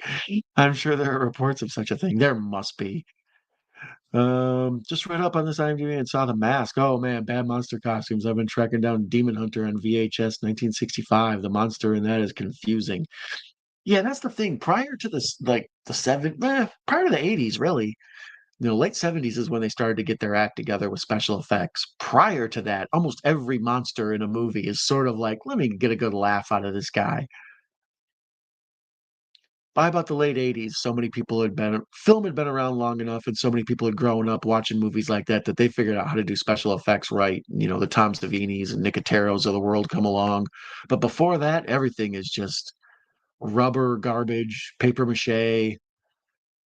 Like I say, the blood in this is just terrible. I don't know, it's so awful, it looks almost real. It's that red. Like sometimes if you cut yourself and you see the red, you're like, "Oh, I forgot blood was that red. Yikes." I always think of it as maroon. And they hit me with an ad once again. So in 146 seconds. So that's 20. So 226. Yeah, that's longer than a traditional commercial. How dare they? Plex, you are getting away with stuff, and I'm not having it. Once again, shout out to the folks in the chat. I recommend you check out all of them. Shout out to our friends who aren't with us tonight. Although, once again, we have another feature coming up after this, and I'm telling who will drop in. But I recommend everybody check out my friend Gareth, Video Tasties. He's a frequent collaborator because the dude is awesome. My friend Matt, Pugwall 316. He's just a delight. I love me some Pugwall. Um, Big shout out to Jennifer Tochi. And of course, the FTR of the horror community, Hobbs Horror and Mr. Bones. I need to get up with Mr. Bones. Mr. Bones, if you're still around, what are you watching tomorrow? I know sometimes you put me on and then you're busy doing stuff. So if you hear me, let me know what you're watching tomorrow. We'll shout it out on the chat. We'll do a commercial for it here. Oh, later it was released as a Bigfoot movie, Beast of McCullough Mountain, 1975, and they clipped it as a Bigfoot movie after the 1967 Patterson Gimlin Bigfoot footage. Huh, interesting. Yeah, after that Patterson Gimlin footage, that's the famous one everybody sees of the Bigfoot walking through the woods that turns his head sideways. I believe later on it's been debunked. There's been plenty of people who say it's just a gorilla suit and a guy wearing hockey pads or whatever, but then there are other people who swear that it's real. But after that, there was a fair amount of Bigfoot content to be found. That and the In Search of, the old Leonard Nimoy show that was like unsolved mysteries of like supernatural things. They did a Bigfoot episode that was a classic. I think between those, people everywhere wanted to have some sort of Bigfoot connection. The world was perplexed by that guy. Tasties and Pugs. Oh, Pugs is my Bizarro World twin. He's a good variant. I got downswing of the Schwartz. Ben Grimm is here. Speaking of fun people to have around and knowledgeable about film, Ben Grimm, nice to see you, buddy. There's an alien abduction movie that takes place on Thanksgiving, Alien Abduction Incident in Lake County. It's on YouTube. I've seen that one, actually. Um, I used to live in Lake County, Illinois. And I believe that's the Lake County it is. It's been a minute since I've seen that one. I always imagined it was at least. Um, there's a handful of oddball Thanksgiving ones. I'd mentioned North by Northwest being in there before. Thanksgiving, Pilgrim is a really good. Um, I think that one's underrated. A lot of people didn't see that. The Hulu had some sort of, I think it was put out by Blumhouse, where they did a movie for every holiday. And like there's a Valentine's Day one and an Easter one or whatever. But the Thanksgiving one is called Pilgrim. Actually, there's two Thanksgiving ones. There's one about like a father and a daughter and the wife passes away, and then it's like kind of a thriller mystery deal or whatever about them, coping with her passing and all that. But the better one that they did for Thanksgiving was called Pilgrim, and it's about a woman who, on Facebook, orders a an authentic Pilgrim Thanksgiving, and these pilgrims show up at her house and they start like torturing her family and making sure that they're thankful for what they have. It's actually pretty good. I don't know, Killer Pilgrims. Um, of course, Blood Rage is probably the most famous, popular Thanksgiving one. That's a bizarre one about uh, the movie starts off with a pair of twins, and one of the twins murders someone and then blames it on the other twin. And the twin that's innocent goes to a mental home or juvenile prison, whatever, for the criminally insane, and spends his whole life in there. And then he breaks out on Thanksgiving. But that one's like a strange dark comedy. Louise Lasser's in it, who's known for like Mary Hartman. Mary Hartman. Um, I don't know. It's a strange one, but it's fun and crazy, and some of the effects in that one are just wild, like decapitated heads and stuff. But um, I don't know. Like I said, mentioned before, if you've got a favorite Thanksgiving horror movie besides Thanksgiving, go ahead and put it in the chat or the comments below if you're watching later. Um, with the success of Halloween, and then they talk about that, so many movies came out just trying to capitalize on a holiday, April Fool's Day and Friday the 13th, and just everything. Uncle Sam, the Fourth of July movie, Parent Tramp style horror, right? Exactly. I'm a fan of Pilgrim. Be grateful. Yeah, see, Pilgrim was one that not many people saw because it was part of that like straight to Hulu or whatever. I think it still lives there. I don't know. But yeah, I found Pilgrim rather enjoyable. Bizarre. Uh, I need to see Pilgrim. Captain Adams VHS just was showing that one. Hey, I love me some Captain Adam. Another guy. If you're not a fan, if you're not familiar with Captain Adams VHS pirate ship, Captain Adams, a awesome dude. I know him through Rob's Vintage Video. I met the captain through there, and the captain's a fun, cool guy. He's super knowledgeable about old school stuff. He's into all the fun, cool things. He's got a crazy world he's built with his parrot and the ship he's on and all of it. Captain's content is superb. Very good editor, Captain. He also makes like little short movies he'll put on his channel that are very funny. I don't know. I'm a big fan of Captain Adam. He's a very talented dude. Uh, Boggs. So Bones is here. Bones, what are you guys watching tomorrow? My Bloody Valentine. Yeah, no, there's another classic. Take advantage of a holiday. Captain has taught me a lot. I am a matey. Yeah, the captain's the man. Me and like I said, me and Larry have dealt with the captain before via Rob, and captain's a guy I always dig. He's funny. Yes, this comedy style I embrace. You are smart to do so. So here, the some more creeps of the movie who really haven't been around are stalking not Barbie Benton in her while she's sleeping. So you guys, I hope you get attacked by a turkey monster, you freaks. I tried to do a watch along last week for Pilgrim, but couldn't find it to stream anywhere. That's not Hulu. LOL. Wow, perfect timing. Yeah, that's the thing. I I've never seen it anywhere. I'm surprised that Hulu hasn't like, all the other channels, like when a movie comes on Prime or whatever, a lot of times they'll, ship it out to another channel or like a Peacock exclusive or a Max exclusive or something, and then they'll pimp those out to other channels. But they usually make sure they're back for the holiday that they're taken from. So yeah, not Barbie Benton was getting felt up while she was sleeping by this creep, and Turkey Man to the rescue. He's not having this.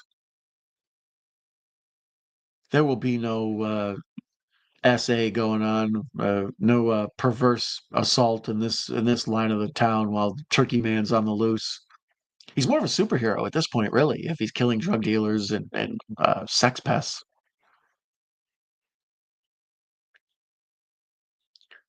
You doing Black Friday? You joining us? I don't know. I think I have to work tomorrow night, but I might not. We'll see. Um, Black Friday, is that the one? Let me Google Black Friday so I know I'm thinking of the right one. I remember that it came out. Is that the one with Bruce Campbell? I'm thinking of. Oh, wait a minute. I ended up getting a bunch of information about sales and stuff. Yeah, that's Bruce Campbell. All right. I was making sure I was thinking of the right one. A group of disgruntled store employees begrudgingly arrive for work to open the store at midnight for the busiest shopping day of the year. Meanwhile, an alien parasite crashes to Earth in a meteor. This group of misfits, led by the store manager, um, box office $1,581. That's maybe the best box office total I've ever seen. I don't know. I might be in on that. If not, I'll for sure probably drop in the chat when I get home or something. I always enjoy the Boneyard. For those of you not familiar with Mr. Bones, I've frequently worked with him and jump in on his streams and his channels. Obviously, while I was missing for a while there, I didn't. But prior to that, I was kind of a weekly regular. So yeah, I'm gonna have to get together with Bones, or if not, me and Bones are gonna have to figure out some sort of project to do together. 2 hours later. Hulu stuff is on Disney Plus now. Oh, okay. So if you have Disney Plus, you might be able to track down Pilgrim. Michael Keaton is Turkey Man. LOL. It would never work. Campbell. Yes, Bruce Campbell. Yeah, there you go. Yes. Yes, Ben, Disney is buying everything, it seems. Although as I stare at my CBS Fox VHS tapes. Campbell and Sawa and Deadites in a department store. Interesting. Sounds like the type of thing I would like. Call in sick. I might. I might. I'd be like, look, man, I got a stuffed up nose and there's a movie I need to watch. Like, sounds good to me. So basically, nothing has happened other than the turkey man broke up that guy feeling up that girl sleeping. Go fight. Get a uniform with a giant T on the chest and a cape, and go fight crime or something. Make yourself useful, turkey man. Oh, he's stalking the creep. He's got him out in the dark. So slow. Uh-oh. But when you see a table saw, you know something good's gonna happen in a slasher movie.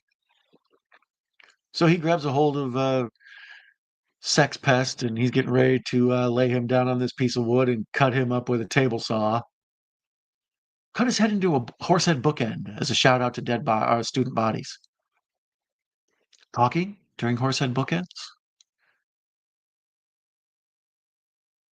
Just press the button, all right. Jeez, this movie milks every second. Got to get that 118 runtime, baby. Thank you. Thank you very much. So there he's table sawing off the man's legs. Well, it's a rotary saw. My fault. A rotary saw through my man's leg. They did the classic show a real leg, cut back to dude, then cut back to the fake leg. There was a weird cut there where the fake leg got pulled off. Huh. I wonder if they used a real amputee for that shot. That's actually not that bad. I mean, the butt of the leg, the stump where the blood is pouring out of, is terrible, but the lower leg itself, yeah, I think they probably got this guy because he's an amputee. Good for them. You need to return to the yard, Donathan. I know. I've been missing. I've been missing the yard. I have about 1,000 movies I need to watch, although that excuse will never work at my job. They know me too well. Disney owns Hulu internationally. Hulu and Disney Plus will always be combined as they don't have Hulu, so I guess they just made it a thing in America. That would make sense. Because they've been offering that package for a while where you get like Disney Plus, Hulu, and ESPN or whatever. They're all under the same parent company. Yeah, that dude is clearly an amputee, and it looks as if they've just cut his prosthetic leg. Like the leg looks very plasticky. Oh, more footage of Turkey Man stumbling through the woods at dusk. I think somebody told them that they needed to shoot during golden hour. Actually, this is so bad. This has got to be day for night because everything's so blue. Yeah, this has got to be day for night, night for day. Oh man, Turkey Man and the Two Dog Night are going to have a confrontation. We got to be getting close to the end here. This is the epic climax. And they chop Turkey Man's head off as they cut to some turkeys freaking the F out. Oh, that was a oh crap, yeah. Warning for those of you who are anti-animal violence. They show an actual turkey get its head decapitated and then just flop around as it bleeds. And then they cut to a shot of the real turkey head. So not since Cannibal Holocaust have I seen real live animal footage this bad. And there's the turkey's head next to a turkey that's like a butterball turkey, and everybody's just pawing at the turkey, peeling white meat and dark meat off of it with their hands.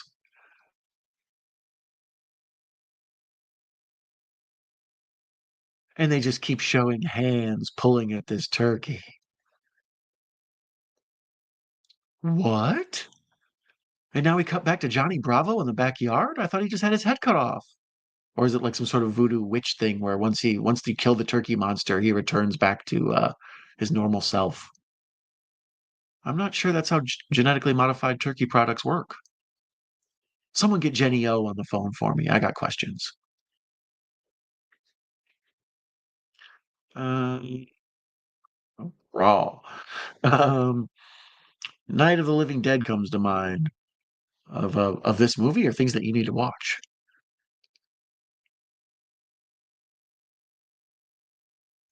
Is it non-GMO? I think so. Now it is. He was. He was a genetically modified turkey man, but now he's back to just very impressive 70s sideburns. So thick, so thick. Surprised no one's ever tried to sell sideburn paintbrushes. Authentic sideburn hair.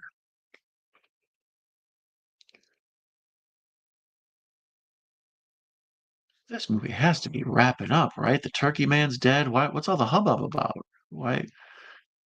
Yeah, 9 minutes left. Okay.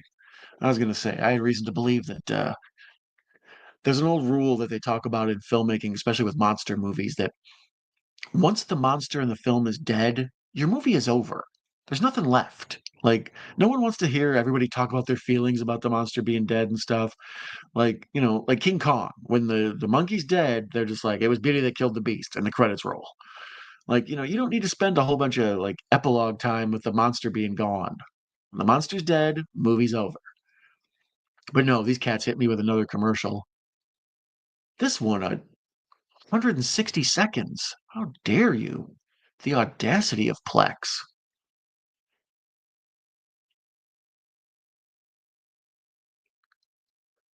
And since they're hitting me with more commercials, time for me to give you a free commercial. Be sure to go to the Boneyard tomorrow night with our friend Mr. Bones, where he'll be watching Black Friday starring Bruce Campbell. Actually, I was kind of wanted to see that because Bruce Campbell feels like he belongs in that setting because of the whole S Mart thing. So when I saw that movie being advertised, I thought that seemed like something I would want to check out. I don't know. I might have to watch that or at least jump in with those guys. You guys got a favorite Black Friday movie?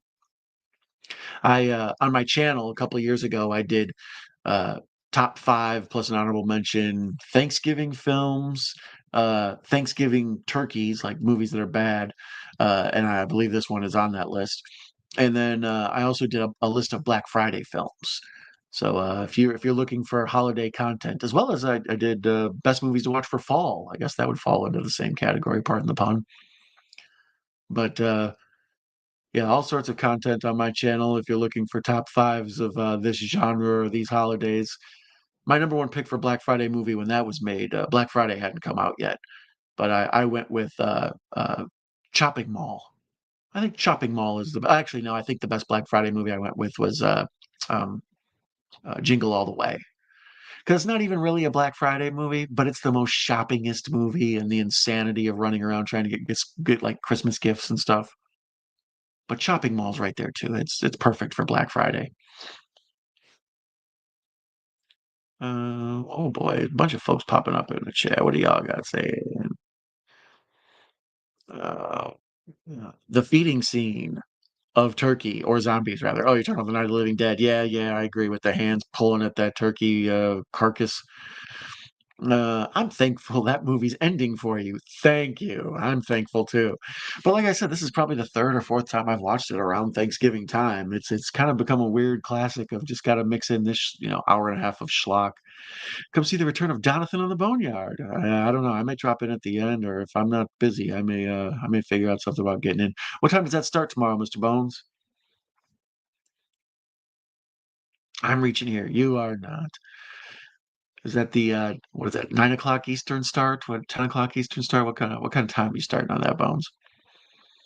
Black Friday movie. I suppose Trading Places, economics, and it's a wintertime movie. Part of the reason I like Trading Places is it takes place during all the holidays. Like I think it starts like right around Thanksgiving, right? And then it wraps up after New Year's. The Taco Yard. Oh, Echo loves him some tacos. I'm hanging a pocket watch, but you can't see it. Oh, he's hypnotizing me. These fools are still talking. Now we're back at the pseudoscientists at the turkey lab, which is a sentence probably no one's ever said before. Chopping Mall, but to me that is Killbots. Oh yeah, yeah, yeah, Killbots. Yeah, Chopping Mall to me is a kind of a perfect commerce movie. Dawn of the Dead, obviously, but Chopping Mall's right there.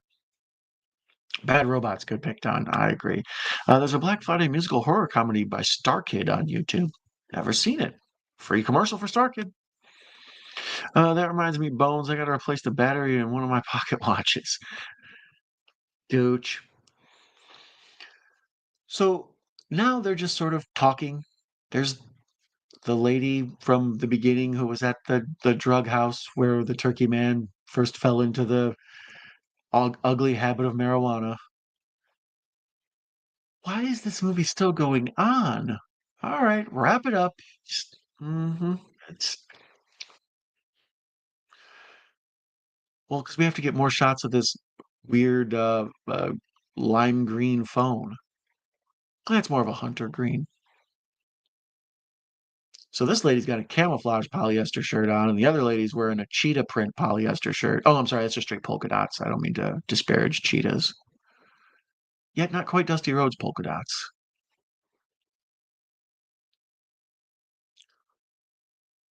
So here's just two women having a conversation on the phone.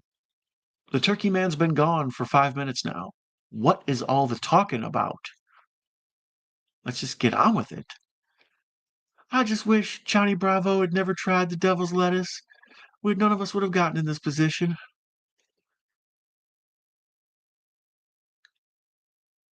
Turkey Man provides some leftover footage, right? You get me. You get me. Oh, ladies. I'm glad y'all are bonding and you're having quality time on the phone, but I'm not really sure this is narrative worthy. Or if not, could it have been done before the Turkey Man was killed? I have so many feelings about Johnny Bravo becoming a turkey. Yeah, lots of glitchy playback on this. I don't know if that's a Plex issue or if that's just the digitization of this crap movie because so much of it is bad. I mean, it's got just all sorts of like grain and spots and hairs on the lens just constantly going on this movie. Just stop that garbage, start the Lou Ferrigno writing about people movie. Oh, and what was that? Oh my, these guys are still going. So now the blue cat or the convertible is back, and they're helping Johnny Bravo back into it. Sorry, Herschel. I don't mean to be so disrespectful to him. Hey man, my name's Herschel. All right, brother. Go ahead and take him back to Vietnam where it's safer. I was always, like I say, I was under the impression that he was getting out of prison when this movie started. Maybe there's some sort of throwaway line of dialogue. But the idea that this is a movie about a turkey monster that kills drug dealers has been debunked. That is just not true. That is false advertisement of this film. Wishful thinking at best. Jake looks like Ferrigno to me in that movie. He does. That's why I kind of snickered. I was like, wait a minute, does he know that that's not Lou Ferrigno? But I was like, I think he gets it. Yeah, the Body by Jake guy. He used to have a TV show on in the 80s or well 90s, I think. He was most known as the fitness guru to the stars, aka probably a steroid hookup. I suppose he is the father of Malachi and Children of the Corn, Herschel. Yeah, that would make sense actually. Man, I'm getting away from this turkey lifestyle I've stumbled into, and I'm going to move out to the woods.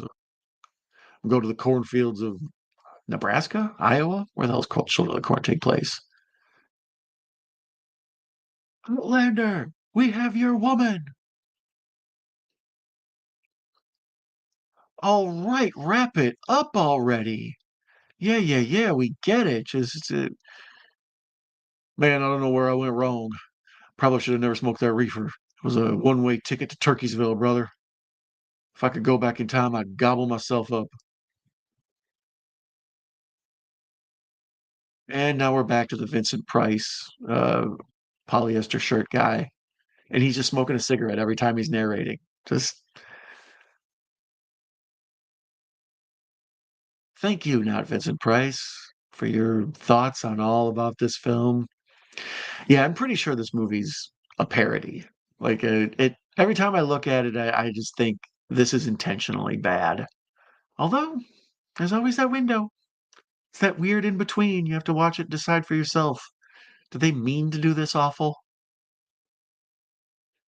I remember when I was watching The Flash for the first time, it was the first stream I ever did, and that was my excuse. I'm like, I think some of this is supposed to be intentionally bad.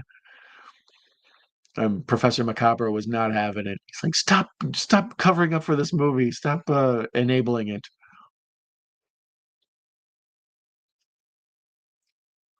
Ben thinks it's in Iowa. Yeah, I couldn't remember. It seems like Iowa because it's a very cornfield in Iowa. But yeah, if you told me it was in Nebraska or something, I wouldn't.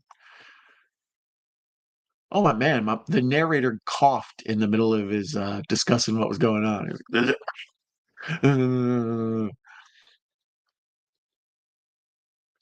Brother Jake, I forgot about Big Brother Jake. Yeah, I believe that was a sitcom, right? Um, yeah, that guy, he was kind of everywhere. I think he might have even been on like Madam's Place or whatever it's called, the show with Madam, the puppet, Waylon Flowers. I'll go deep cut on you.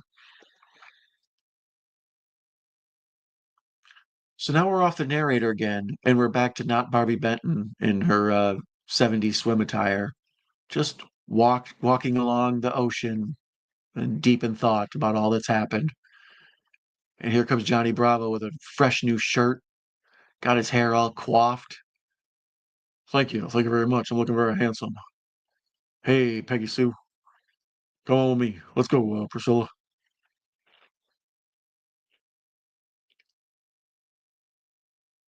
You can tell that. See now they're showing Johnny Bravo with his hair blowing in the wind, shot from a low angle, like a power shot. You can tell he's also the director of this film. Hey, you know what you need to do is put a shot of me looking real powerful and dreamy. Ooh, a bunch of birds flew behind him. That's good footage. That's he just went and stood at the beach for like an hour. Whoa. I don't know if you guys can hear. There's like ghetto bird flying way overhead, real low. There's a hospital close to here that's got Flight for Life. But there's also a military base relatively close to here. I've seen military ones before. That's an unsettling feeling to look up into the sky and see military helicopters flying by. It's the start of every post-apocalyptic movie. So not Barbie Benton jumps up and gives not Johnny Bravo a big hug, and we cut to his shark's tooth pants and slowly tilt up and see them in a deep tonsil hockey session. He's got a corduroy shirt on. Bro, you are so 70s. You got roller skates on, don't you? Is the Village People behind you? Are the Village People behind you? And there's "The End" written in the same bloody font as Blood Freak in the title. Yeah, how ironic that a movie about a turkey could actually be described as a turkey. So that is the end of Blood Freak, the first of our double feature. Man, oh man, oh man, was that an adventure. So I am going to get started. I'm going to watch Home Sweet Home on YouTube. Uh, well, let's see what's going on with the chat here. There's that 5-minute window of two ladies on the phone. So bad. Oh, well, this looks very capable of a good Mystery Science Theater 3K riffing. I actually am surprised there's never been like a whatever cinematic Titanic or riff tracks or any of those. It seems like they would have done this movie by now. I don't know why not. Wait, which Flash you talking about? The awful one though. What was it, 2023 or whatever with Ezra Miller?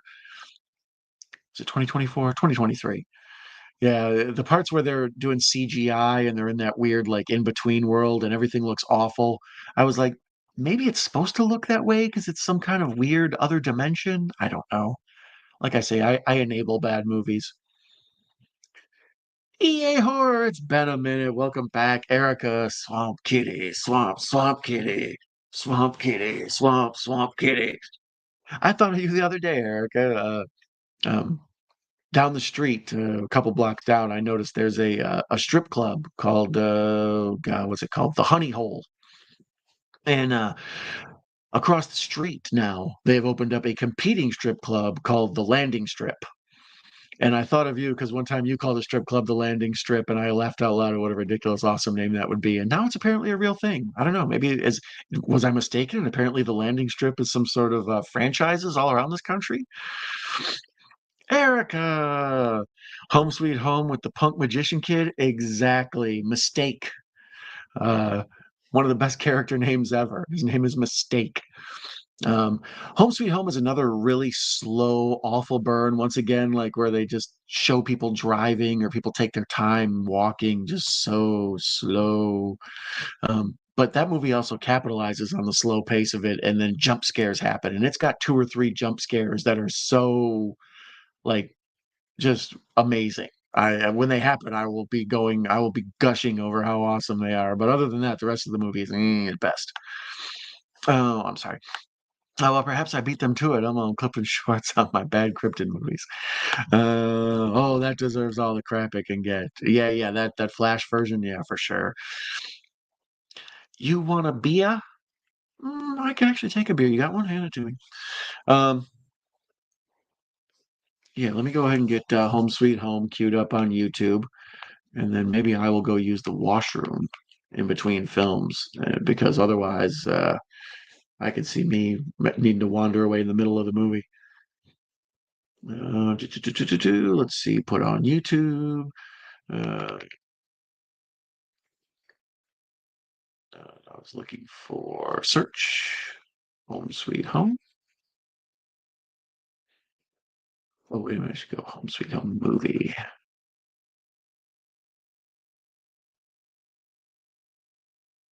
Yeah, I did this last time. I put Home Sweet Home instead of Home Sweet Home movie, and you get all the Motley Crue stuff. Um, and there's apparently a romance in 2020 called Home Sweet Home because, of course, there is. Home Sweet Home, there it is. It's at 42nd Street Movies. It's got 143,000 views. So apparently, people everywhere are struggling to find Home Sweet Home 1981. So I am going to press play on that and then pause it. And I'm going to take a pause for the cause real quick and be back in 2 seconds. And well, let's give it a minute. And then we'll get started on Home Sweet Home 1981 as part of our second in this double feature, starring Jake Steinfeld, celebrity steroid provider to the stars. All right, bear with me.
Coming back in a second.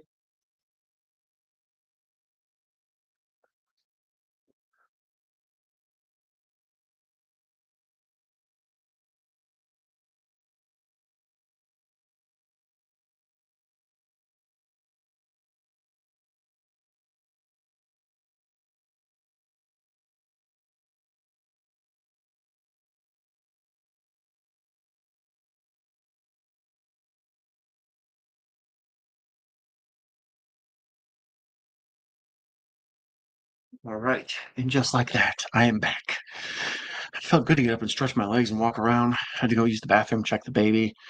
Uh, Baby did not turn into a giant turkey monster. Damn.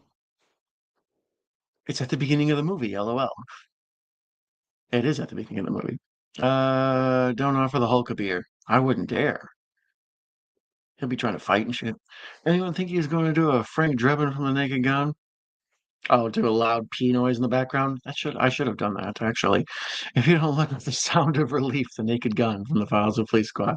Yeah, strangely, I knew what you were talking about immediately. All right, so it is 2:38 Eastern Time, and I'm going to go ahead and start the second of my double feature here. And this one is an hour and 23 minutes.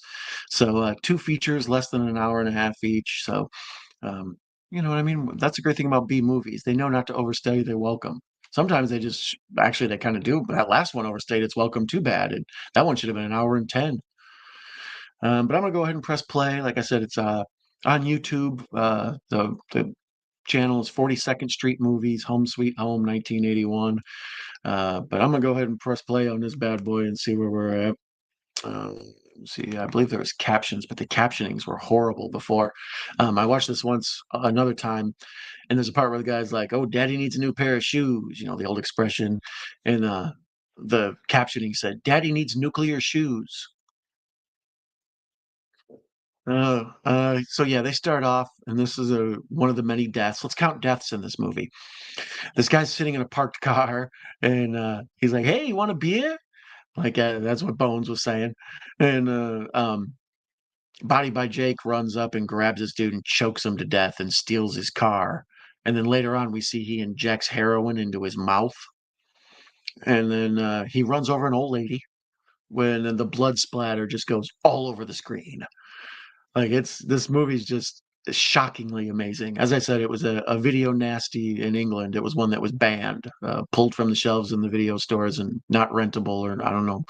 I don't know if you could mail order it back then or whatever, but VHSs back then, it probably cost you $80 to own this on VHS. And I would be so mad if I paid that kind of money for this.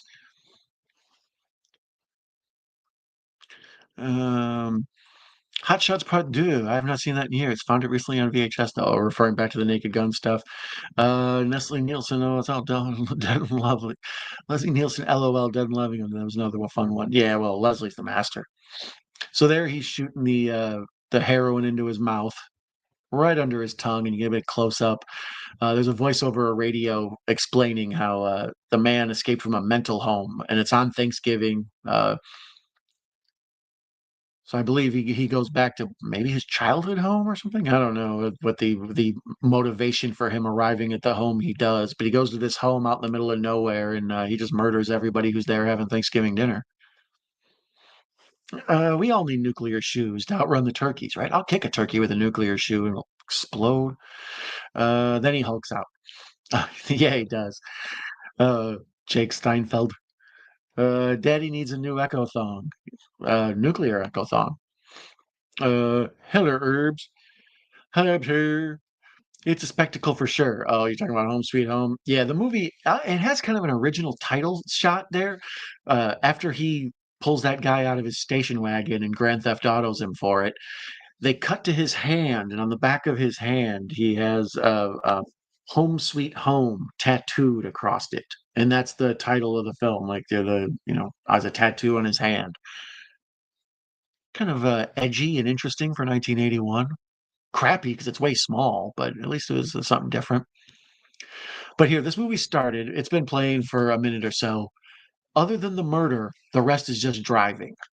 Like I said, these B movies, when they need to stretch for time, the first thing they do is like, oh, let's have somebody go for a drive. Let somebody have a pointless phone call. Let's let somebody wistfully look out a window while music plays. Uh, that old Escape Michael Myers gig, right? That's so many movies after Halloween made a bajillion dollars. It's like, where did this killer come from?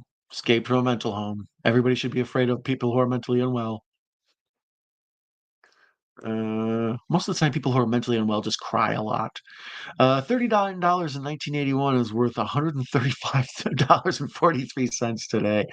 Yeah, that's what I mean. And even back then, in '81, VHS was just coming out, and I remember my uncle was in a real bad David Carradine movie called Sky Dancer or Cloud Dancer. I'm sorry, and he has like a bit part in it.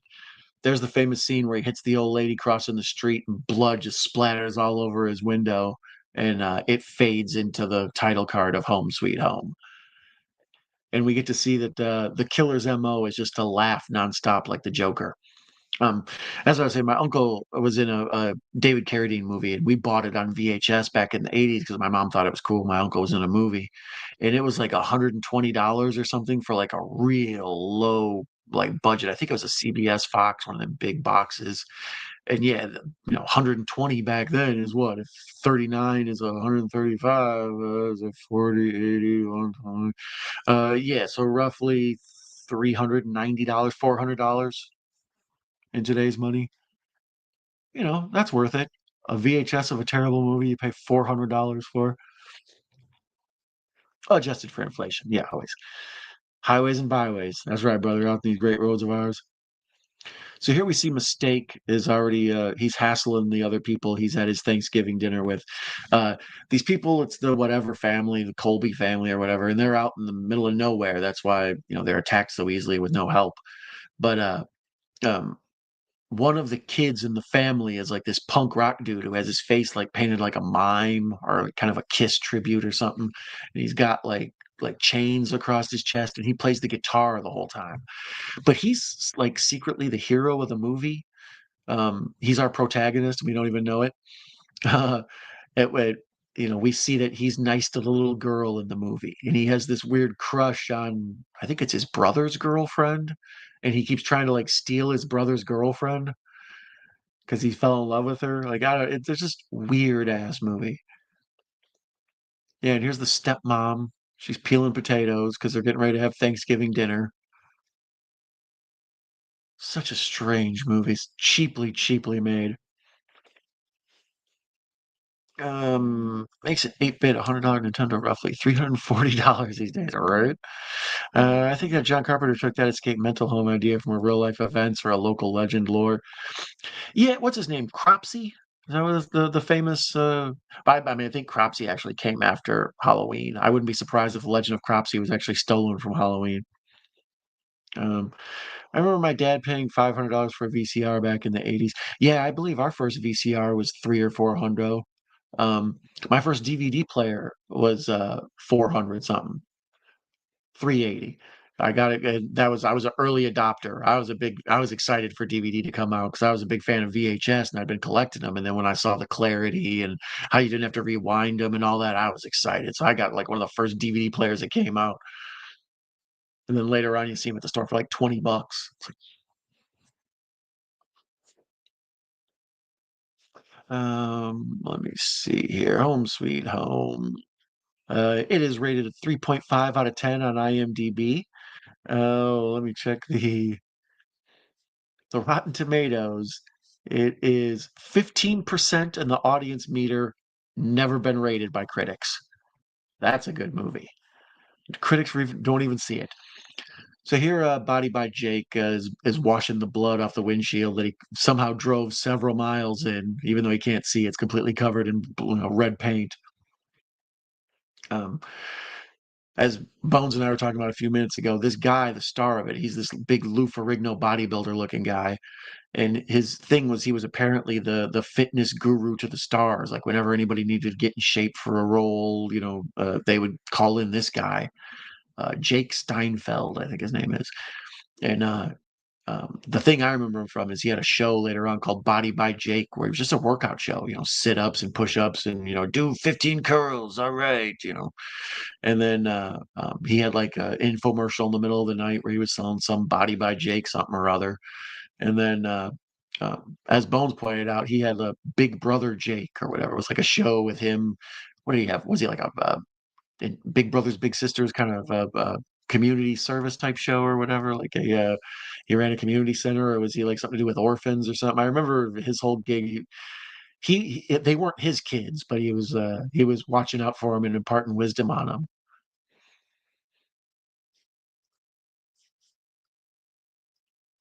So here's Mistakes creeping up on some people getting down in the car. Such a good name, Mistake. Yeah, it's his brother and his girlfriend. Mistake has a electric guitar, and then he's got the speaker and amp on his back, so he just walks around jamming. He's like a self-contained rocker. Um, yeah, lots of like strange people just making out to start off. Like we just had the brother and his girlfriend in the car out in the parking lot making out in the driveway, and then we cut inside to the parents or whatever making out on the bed. Lots of people getting down on Thanksgiving. Good for them. It was like Charles in Charge. Yeah, okay, that's kind of how I remembered it. Like he wasn't the parents of those kids, but he was like the wisdom behind looking out for them. I obviously didn't watch much Big Brother Jake. Rocking a Les Paul like stash. Ooh, I didn't know that. Um, that sounds villainous. Um, maybe nudity. Nudity. If you see boobs, it's just a boob. But if you see a nipple, then it's nudity. So yeah, there's apparently nudity in this YouTube film, although it's so blurry. But you see how happy I was after getting stuck with that giant man nipple in the last movie? It's like, oh, a lady nipple. Phew, some sort of balance to the force, the yin to the yang. So now the brother who got cockblocked by Mistake is now trying to, murder him. And Mistake just runs around playing his guitar. And here's where he falls in love with his brother's girlfriend, and he like starts wooing her right in front of him. The story of this movie is so nothing. There's like no plot to this film other than old buddy escapes from a mental home and shows up and tries to just starts murdering people. Let me see what a family's hope for tranquility in an isolated country home is shattered by the arrival of a schizophrenic killer. Directed by Nettie Peña, a story by Thomas Bush. But as I said, the ratings are terrible for it. Um, Escaped mental patient steals a wagon and makes his way to the Bradleys' Thanksgiving celebration where he plans to make them a little less thankful. Sheesh. Um, let's see if we can find any info about budget or anything. No info about budget. Um, yeah, the Thanksgiving at the ranch of Harold Bradley. Who hasn't been to the Bradleys for that, huh? Jake Steinfeld as Jay Jones. Mistake is Peter De Paula. Good for him. Once again, just like the last movie, nobody in this has any IMDb credits. Retro Slashers wrote, "This film has heart. Sure, it's kind of mindless and confused heart, but the acting is decent and there's a real feeling that the filmmakers were shooting for something. A 1.5 out of a possible 5 was awarded by Hysteria Lives. Uh, Home Sweet Home is truly a terrible movie. It's bad to the very core, but if you are in just the right mood and you're an aficionado of cheese, then you might get a few kicks out of this fetid stinker." Film Bizarro deemed the film an obnoxious mess filled with annoying and stupid characters, awful attempts at comedy, poorly done gore, and a complete lack of originality or successful horror. Wow, that wasn't very loving. Critical Condition found that Home Sweet Home was one of the cop out after another, marred by poor lighting and an antagonist who hams it up so badly you have to expect bacon to fly off the screen. Film historian Adam Rodkoff wrote of the film for being so irredeemably terrible. Home Sweet Home has a strangely compelling pedigree. I heard that the star Steinfeld has no sense of humor about involvement in the film, which makes watching this travesty almost worthwhile. Yeah, I think that sounds about right. Um, while not prosecuted for obscenity, the film was seized and confiscated in the UK under Section 3 of the Obscene Publications Act in 1959 during the Video Nasty Panic. Hmm. Yeah, as the best as I understand it, there was a concern that there was like, the same way in America had the whole thing with Satanic Panic and they were trying to ban albums and, they were calling heavy metal dudes into Congress to give speeches and stuff. That's kind of the same thing that happened with these horror movies. Your kids are going to watch them and become evil. And they were right. We did.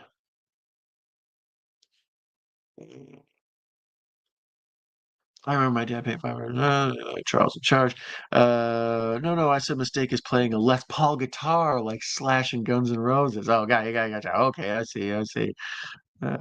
Rocking a Les Paul like Slash. I did misread that. My fault. Yeah, I didn't even realize what type of guitar he has. Don said nipple. I did say nipple. I said it a couple times during this stream. This is probably like the seventh or eighth time I've said nipple. Don doesn't have nipples. I know, right? I'm too clean cut for that. I lost them in a tragic pizza cutting accident. Don't ask, it just hurts. I feel like this would be a good double feature with Basket Case. A little bit. I actually find Basket Case to be a much better made film than this. Um, this is so like it's just cut together crap, but some of it is actually entertaining. But and like how the villain just laughs the whole time, like the Joker. He just every time we see him, he's like, he I've mentioned before in movies, I feel like it's easier to tolerate bad antics, like villains and criminals doing bad stuff, if they're laughing. Like it makes them seem less awful. It's like, well, at least they're having fun doing their terrible things. We could super glue some fake nipples on Don to fix that. You got a fake nipple hookup, Echo? I know a guy. All right. We'll take two pink jelly beans and we'll squish them down and then we'll glue them. Well, he thinks he's funny, LOL. Well, yeah, I mean, he's some of his murders are downright awesome in this. The car hood scene is kind of epic filmmaking. If you're not watching this movie or you don't watch along, Google Home Sweet Home GIF. I don't know, maybe car. Let me try and see if I can find it for you. Uh,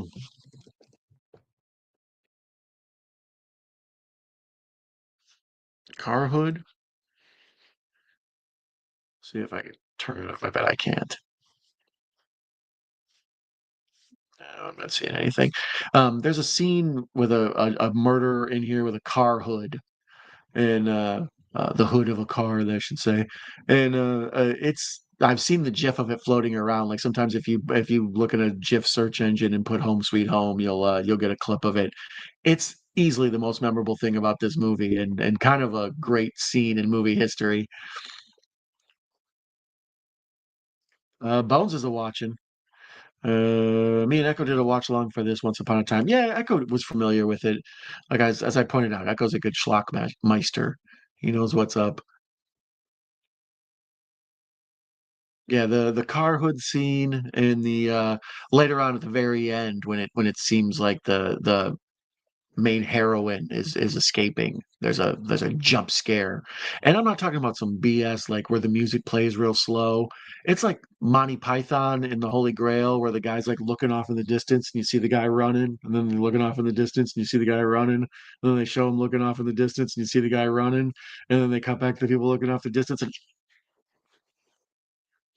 like, yeah, they kinda do that. They, like, milk the scene editing too long, and about the time you're like, "Alright, get on with it," then just right in your face. This dude is huge. You could show other movies on this guy's back. That'd be a way to make this movie better. Show, John Carpenter's The Thing on his back. Uh, I'm trying to remember where I saw it before. Thanks, Bones. Ah, that's where I saw it. Yeah, Bones is a frequent, um, uh, uh bad influence as far as watching awful stuff. That's why I love him. I never would have saw Chrome Skull if it wasn't for Bones. I'm sure. I don't know whose fault was it. Who brought the whole Tater Burger, Tater City thing? Was that a Bones find? Bones knows some. He knows all the awfulness. A great John Cleese scene in the Holy Grail, right? Right? Yeah, that's how some of the jump scares in this. It's not the traditional like someone walks into a room and it's real quiet, then a cat jumps out. It's like no, the jump scares in this are earned, maybe the best ever. And those drums. Mhm. So bad they're good, you mean? I love Laid to Rest. Well, that's what I mean. They're movies. If you're a fan of that type of stuff and you like practical effects, or you like just insane, I can't believe they had the nerve to go there type stuff, you always are the hookup. Bones all the way. Totally. Yeah, that's a Bones find.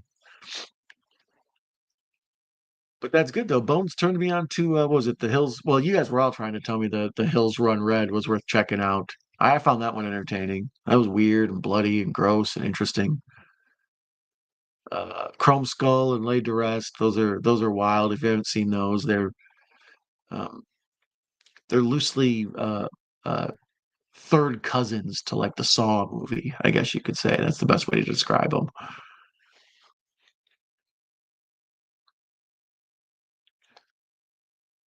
Fuck everyone and Don. Oh, Russell, how the hell are you? Oh boy, people are pouring in here. Let me see here. Oh boy, where are we at? Uh, last year I just checked. So you and Bones, did you and Echo watch this last year for Thanksgiving time too? Great John Cleese. Uh, Bones all the way. We ended up scarring Marianne for life. May Ann for life. Why am I dumb all of a sudden? Well, because I've already watched one bad movie. I'm in the middle of watching another. It's the middle of the night. We ended up scarring Mayanne for life. Yeah, poor Mayanne is or is that scaring? I think it's scaring. I was making your own typo for you. Um, scaring Mayanne is, I think she's scarred and scared because especially after those Tater Burger movies, she was not she was never the same. Who chose these films? Some fool. Oh, video tasties, welcome. We had mentioned you earlier in the chat during the watching of Blood Freak. I brought up about you and I discussing video nasties before. You're always well aware of the good ones to check out. That's how I first discovered this one. Is I saw it on a list of video nasties and had never heard of it, and then hunted it down. And I was like, oh boy, I don't know how I feel about that. Am I happy? Am I regretful? But anyways, welcome, my friend. Good morning to you. Peace out, everyone. Work is done, and so am I, like a turkey. Adios, Jason, Ginger the man. Be sure to check out Ginger Ninja movie reviews. Jason's the shiat. Love me some Jason. And anyways, Russell, welcome. Oh, you got your unknown fixed. Nice. I was afraid it was going to take you a month. What's up, Gareth and Russell? Good day, Bruce. Bonesy. Uh, you missed the Turkey Man tasties. Yeah, I wouldn't say he's going to miss it. He definitely wasn't here for it. Lucky him. Uh, no, that's the collection, Don. Yeah, the collection is the one that's like it. Well, but even then, Laid to Rest feels sawish. It's got a little bit of a cop crime drama thing, the way it's edited. Like, I don't know, but yeah, you're right. The collection is the one that was supposed to be somebody breaks into Jigsaw's house, and it ends up being the collection. End up being its own standalone movie. I'll say good day and good night. All right, you take care, Jason. I appreciate you hanging out, my friend. She's traumatized. That's what I'm talking about. That's what I'm talking about. I love a bad pun. Echo has been dubbed Echo the Traumatizer. That's fair. Um, it is Saw-ish. Yeah, it's not. I mean, it's not connected to Saw like Collection is or the Collector is, but it's that's a whole. That's a good week for somebody. Is watch all the Saw movies, watch the Laid to Rest movies, and watch the Collector and the Collection. After a while, you just be so desensitized to violence. You're just like, yeah, whatever.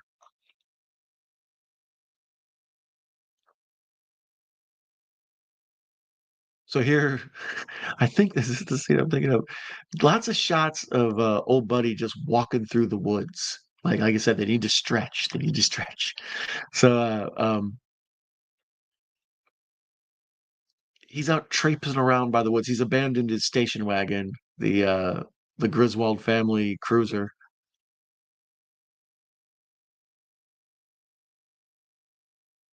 taking their sweet ass time. A Jeep pulls up and starts to investigate the station wagon that he stole.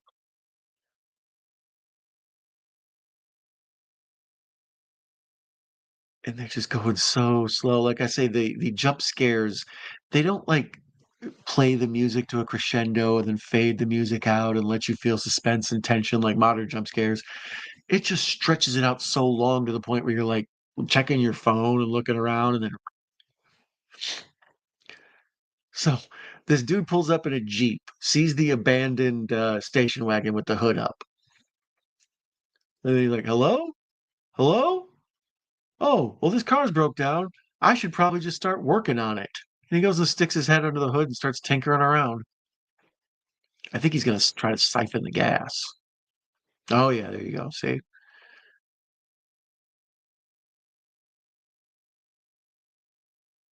Yeah, this movie is this version is a I think 480p or might even be 360p or something. It's super low resolution, but it kind of works better. Like if this movie was crystal clear and pretty, it would somehow be sadder. But the fact that it feels broken down and bootleg actually helped give it some charm. Mhm. There's supposed to be a Collector 3, The Collected. They've been talking about making it forever. Yeah, we were talking about that when we were watching The Collector, um, or The Collection, I think, one of them two. Um, that it's listed on like IMDb and it's even like listed in Google and stuff like that. It's supposed to be coming, but here's Mistake cock blocking again, and he's flat out hitting on his brother's girlfriend right in front of him. I love that. That's very punk rock. Suspiria had a couple of good drawn out jump scares. Yeah, yeah. But those are more like, I mean, obviously they take forever, but Argento's such a master. You're willing to take things that maybe might annoy you in other films and like appreciate the beauty. As where something like this, you know, it's amateurish and mistake-ish. Yeah, okay. So this guy, he steals the gas. Later on, is when we're under the hood, and the hood murder is just fantastic.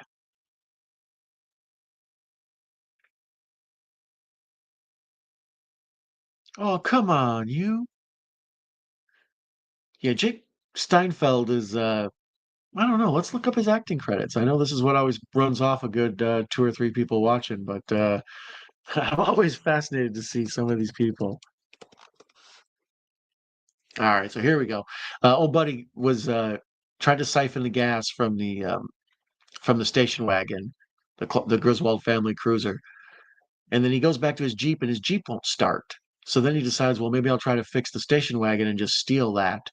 And he starts farting around under the hood, and they cut to shots of feet walking through the woods and shots of a hand holding a knife. And then we cut back to old buddy like working on the car, more feet walking through leaves, and then out of nowhere, dude just comes and jumps on the top of the car hood and smashes old buddy underneath the car hood and cuts him in half basically, but he doesn't really, he just kills him with it, but his legs are twitching and flopping and bloody. But it's such an awesome scare because they set you up to think he's gonna like stab him in the ear or some other slasher movie, trope, and instead he just smushes him underneath the hood of the car. Oh, that's right. Jake Steinfeld was the cabbie, I think it is, in Coming to America. He had 33 acting credits. Is he still alive? Uh, uh, appears he is still alive. Good for him. He's hanging in there. All those push-ups paid off. He was in Cheech and Chong's next movie, Home Sweet Home, Movie Madness, Simon and Simon, The Invisible Woman, Into the Night. He was in an episode of Amazing Stories. He was in The Money Pit with Tom Hanks and Shelley Long. He was in Tough Guys. Yeah, he was in Coming to America. That was probably his most notable role. He's wearing like a sports jacket with buttons all over and everything. Um, Rockadoodle. He was in Dream On. He was a voice in Ratatouille, as well as with a Ratatouille video game. And he did one episode of King of the Hill. Yeah, that's pretty much it. And I lost two people. Whenever I do filmographies, people are like, all right, I'll be back. But I'd like to take this time to thank all of you who are still here watching and listening, whether it be me reading filmographies or not. Yeah, exactly. He did the stinger splash. He just jumps on the back top of the hood and cuts the guy in half. It's awesome. Like you wouldn't hear the boots on leaves coming. Yeah, I don't know. Maybe he was so wrapped up in trying to do minor battery repair or fix the alternator or whatever he was up to. Um, let's see here. Wish a stranger would come fix my car while I slept, right? So here's all you do. I just leave the car out with the hood, and then some good Samaritan will walk by and just fix it for you. That's how life works. I actually started shooting Collector 3, but then pandemic happened and shut down production. They decided to just cancel. Yeah, I wouldn't be surprised. I'm surprised nobody else just decided like, well, I don't know, what is that, a Lion's Gate or something? I don't know who made that one. Um, they better uncancel that shit, man. Right? Drag Me to Hell 2, a prequel in 2025. Yeah, I've been wanting to see the Drag Me to Hell prequel. I've heard that that's coming out. Like You Wouldn't Hear the Boots in the Leaves, Stinger Splash. The first two were great. The Collector and the Collection. Um, that girl is Vinessa Shaw, who was the girl from Hocus Pocus. Really interesting. Um, Cellar Dweller with Jeffrey Combs is so funny. I've never seen Cellar Dweller, but I like Jeffrey Combs, so I'd probably check that out. Yeah, this part I remember the two women and they get pulled over by the cops and the cops like come and like the cops like shining the flashlight on her boobs and stuff. He's like totally objectifying her, and they act like the cops are creeps. But then later on, when they're like stranded and walking, like I wish those cute cops would come by again. Ladies love a man in the uniform, especially in the horror movies. Uh, a remake I can get behind. Drag Me to Hell is excellent news, right? Well, I think it's a what do you call it? A prequel, right? This is her first movie. Vinessa Shaw. I'm not familiar with her. Let's see if I can shake some viewers off. Vinessa Shaw, IMDb. Actress, Horror Hospital, Fraud Squad.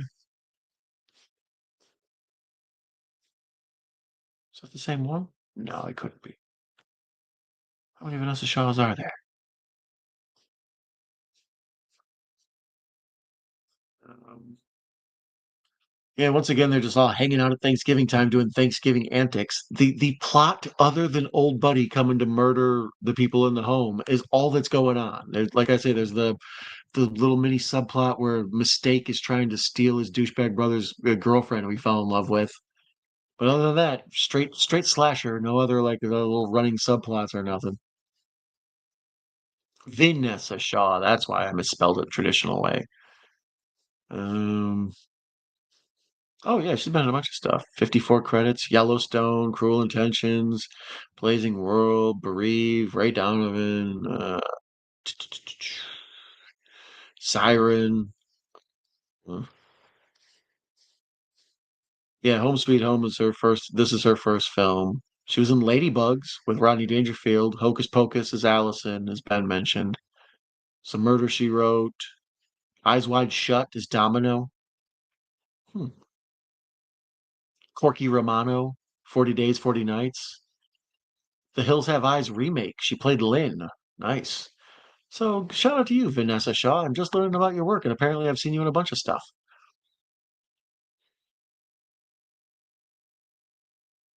Once again, even though this is 1981, everybody looking real. Well, I suppose they look more 80s than 70s. All the dudes got like bad mustaches and big hair, but the women are starting to get more less poofy hair. For 81, it looks early 80s. I'll give it that. Mistake alone is worth the price of admission. Oh, the prequel just as good. Sam Raimi confirmed it. Vinessa Shaw. Okay, so here we go. Yeah, that's where I screwed myself up. Shouty.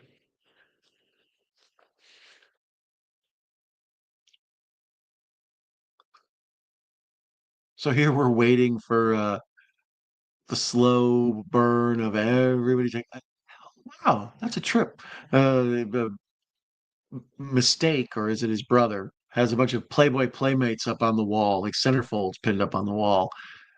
Some movies that's like why they have to put nudity in it, like in the whole, this movie's rated R for violence, nudity. Da, da, da. It's like because somewhere in the back there's a poster of a Playboy or whatever. So was this rated R?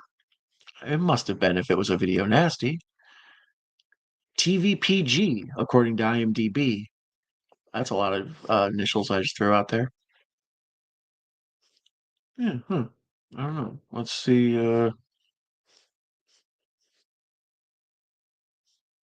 it doesn't say anything about what its original rating was. I don't know. It was pursued under the public. Wait a minute. Home Sweet Home, known as Slasher in the House. I've never heard of that title. Is an '81 American slasher film directed by Nettie Peña. It stars Jake Steinfeld. Blah blah blah blah. The plot focuses on a PCP addicted killer who terrorizes a family in their remote home on Thanksgiving, along with Blood Rage and the faux Thanksgiving trailer from Grindhouse, which would later be fully adapted as Thanksgiving. It is one of the few slasher films centered on the Thanksgiving holiday, and one of the few to be directed by a woman. Mm, very important.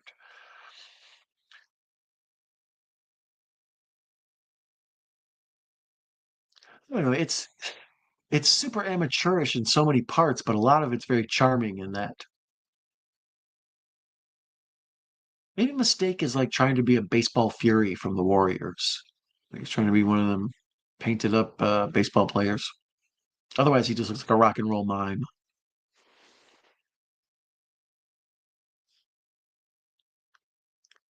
She was the girl with the baby in the Hills Have Eyes remake. Oh wow, I didn't know that.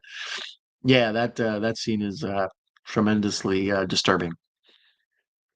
You rhyming word. You down with OPP? Yeah, you know me. James Wan's death sentence with Kevin Bacon and John Goodman is underrated.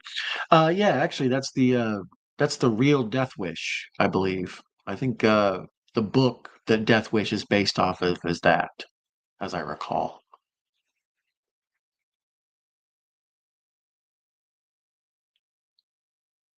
So yeah, lots of people in just polo shirts and girls with fringe bangs making out. Uh, I guess they felt like they needed to have those like sex beats in here, but they like never really went all the way with it. Thus TVPG, even though it was banned in other countries.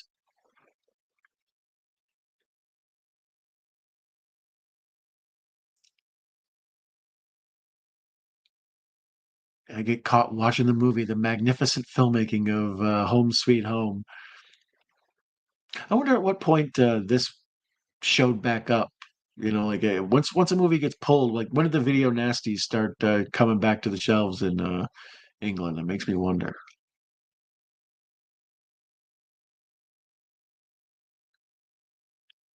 It was going to be called Death Wish 2. Ooh,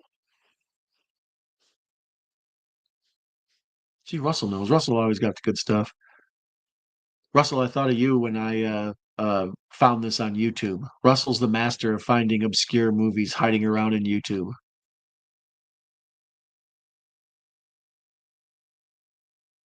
Both of tonight's features strangely available on YouTube. So here's the part where the two ladies run out to go get some drinks, and the cop pulls him over, and he's like totally like looking down her blouse and like trying to flirt with them, and basically hassling them, saying what they'll do to try to get out of a ticket.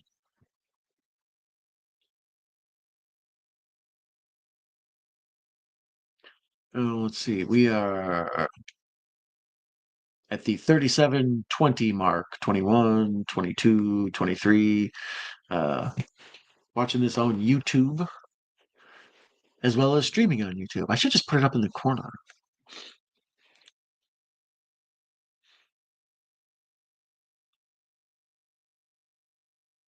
Yeah, I don't know. I mean, they seem to really make a big deal out of this being directed by a woman, but it's like, I don't know that that matters in this film. I don't feel like there's any sort of messaging, like girl power and PCP'd up musclehead Lou Ferrigno wannabe.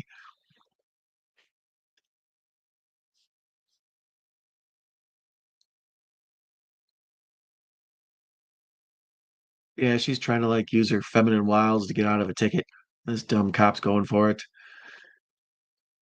I think a warning would be sufficient. I hope you cops get it for being derelict of duty. I hope a giant muscle-bound PCP head jumps on your car hood.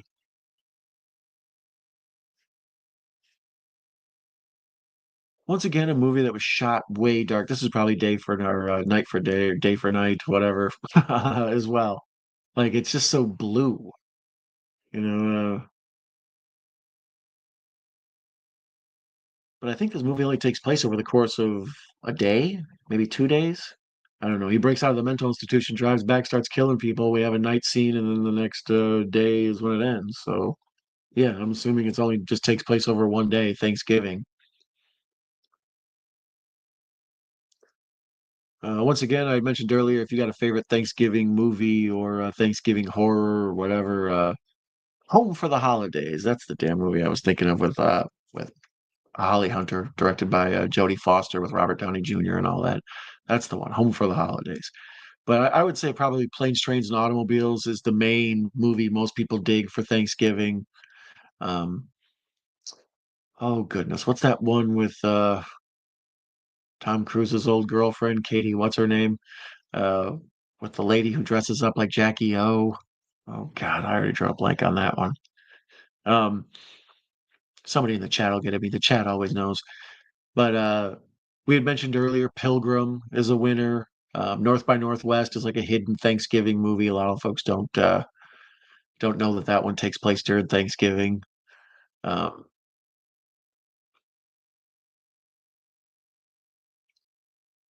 this one, Blood Rage, we had mentioned earlier. And then obviously the new kind of king of Thanksgiving horror is Eli Roth's Thanksgiving. I think that's probably the most big deal horror ones that, with the John Carver character catching on the way it is and all that. I would say that's probably the new champ of Thanksgiving horror. Before they were sort of these weird, like Blood Rage is got a cult following, but very few people know about it. Uh, I have nipples, Greg. Can you milk me? Well, are they real nipples or fake nipples? There's a lot of fake nipples going around. From what I hear, you can just squish a jelly bean and put it on your chest. Dare to enter, try to leave. The Boneyard, hilarious film. Oh yeah, you do love you some Phyllis Diller Poodle.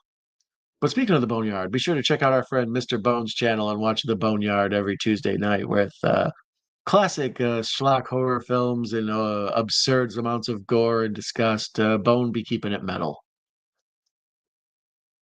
I have watched Home Sweet Home, so I remember a mistake doing magic tricks, people wandering around and not being able to see anything. Michael Myers, welcome. Glad to have you here. Yeah, that's pretty much the plot of everything. This movie is just these people in this house and nothing goes on, and then every now and then we cut away to this someone stalking them and then murdering them, which I guess in the big picture is what all kind of movies like this are. It's just you have to have some other substance, have some subplot about somebody in here finding out that whatever they're somebody's, you know, their parents died and they're getting some big inheritance and they're planning to buy a big mansion, and then of course this weekend they get stabbed to death. You got to have some other subplot to like keep the audience interested or excited about like what is going on now. Oh, murder. That's right, that's what's going on, is murder. But if you just say here's a murder movie and we just sit around waiting for murders, it kind of gets old. Oh, Dutch is a classic. That's a good call on the Thanksgiving movies. Dutch is a good one. Um, like I said, on my channel, there's a uh, five for Thanksgiving, five more for Thanksgiving, uh, five for Black Friday, five for fall. So you can see some of my other picks beyond the ones I just mentioned. But yeah, Dutch is a good one. I enjoy Dutch a lot with Ed O'Neill. Blood Rage and King before Thanksgiving, to my knowledge. Yeah, that's kind of what I feel like. And it's the best made. Like it's got the best production quality. It's got the biggest cult following. It's the one you're probably most likely to find on a streaming service somewhere or whatever. But um, this one I was a fan of because of the Video Nasties thing, and then the other one, the Blood Freak, I was a fan of because what the hell, right? Jodie Foster's second film was a roller derby film, Kansas City Bomber with Raquel Welch. She played her daughter. Oh yeah, you threw that one at me the other night. That's a good call. We did the Boneyard recently on a Thanksgiving list because of a scene with Thanksgiving directions. We did the Boneyard recently. It's on Thanksgiving list because of a scene with Thanksgiving decorations. Huh, I suppose. Agreed. I'd be liking Dutch. A roided out killer who thinks everything is funny for some reason. Yeah, right, Aaron Keller, Kelly. That's pretty much it. This he's like a weird version of the Joker or something. He giggles throughout the whole film, which is so strange. Like he giggles in this more than Dr. Giggles giggles. That's a bold statement right there to out giggle Dr. Giggles. Shout out to Larry Drake.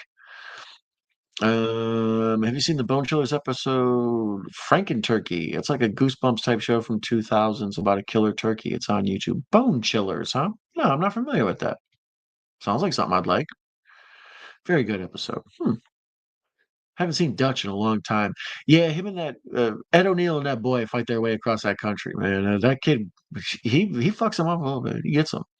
Uh, I think the little girl was in Eyes Wide Shut and Hills Have Eyes, man. Yeah. Yeah, because I was trying to figure out the which girl she was in this. Because I was like, well, these grown women would have been way too old to be in those, and I was like, oh, got you. The little girl in this, I feel like she exists mainly to make Mistake likable. Like he tells the little girl at one point, "I love you," and she says, "I love you back." So it's like, oh, you kind of feel like he's, even though he's trying to steal his brother's girlfriend, and he's a real annoying cock blocking douche. It's like, well, he's likable. He's nice to the little girl. Uh, I find everything funny, right? If the whole movie had been like it's demented open scene, it would have been incredible. The stuff that happens that's good is real good, and the rest of it is like below awful. Like the the hood kill, the kill up front where he pulls the guy out of the car when they run the old lady over with the car. There's a real great jump scare at the end. Um, But like just now, he killed a woman and he picked her up and spun her around and body slammed her onto a rock, and she just like hit her head and they cut to her and there's like blood dribbling down. It was like very like I don't know, unimpressive. And so much of it is dark. And with this bad transfer, you spend like what the hell is going on? I could see more of the turkey monster than I could see other people in this movie. That boy is Ethan Embry. Which boy? Nothing on earth could make Mistake likable. Yeah, Mistake is pretty brutal as far as like trying to make him an enjoyable character. He's a mime. He's a cock block. Uh, he basically, I think he's supposed to be like a puckish type character. Like he's supposed to just, he runs around being silly and adding like a jester type role to it. Um, oh yeah, Vanessa Shaw. Oh yeah. Let me see.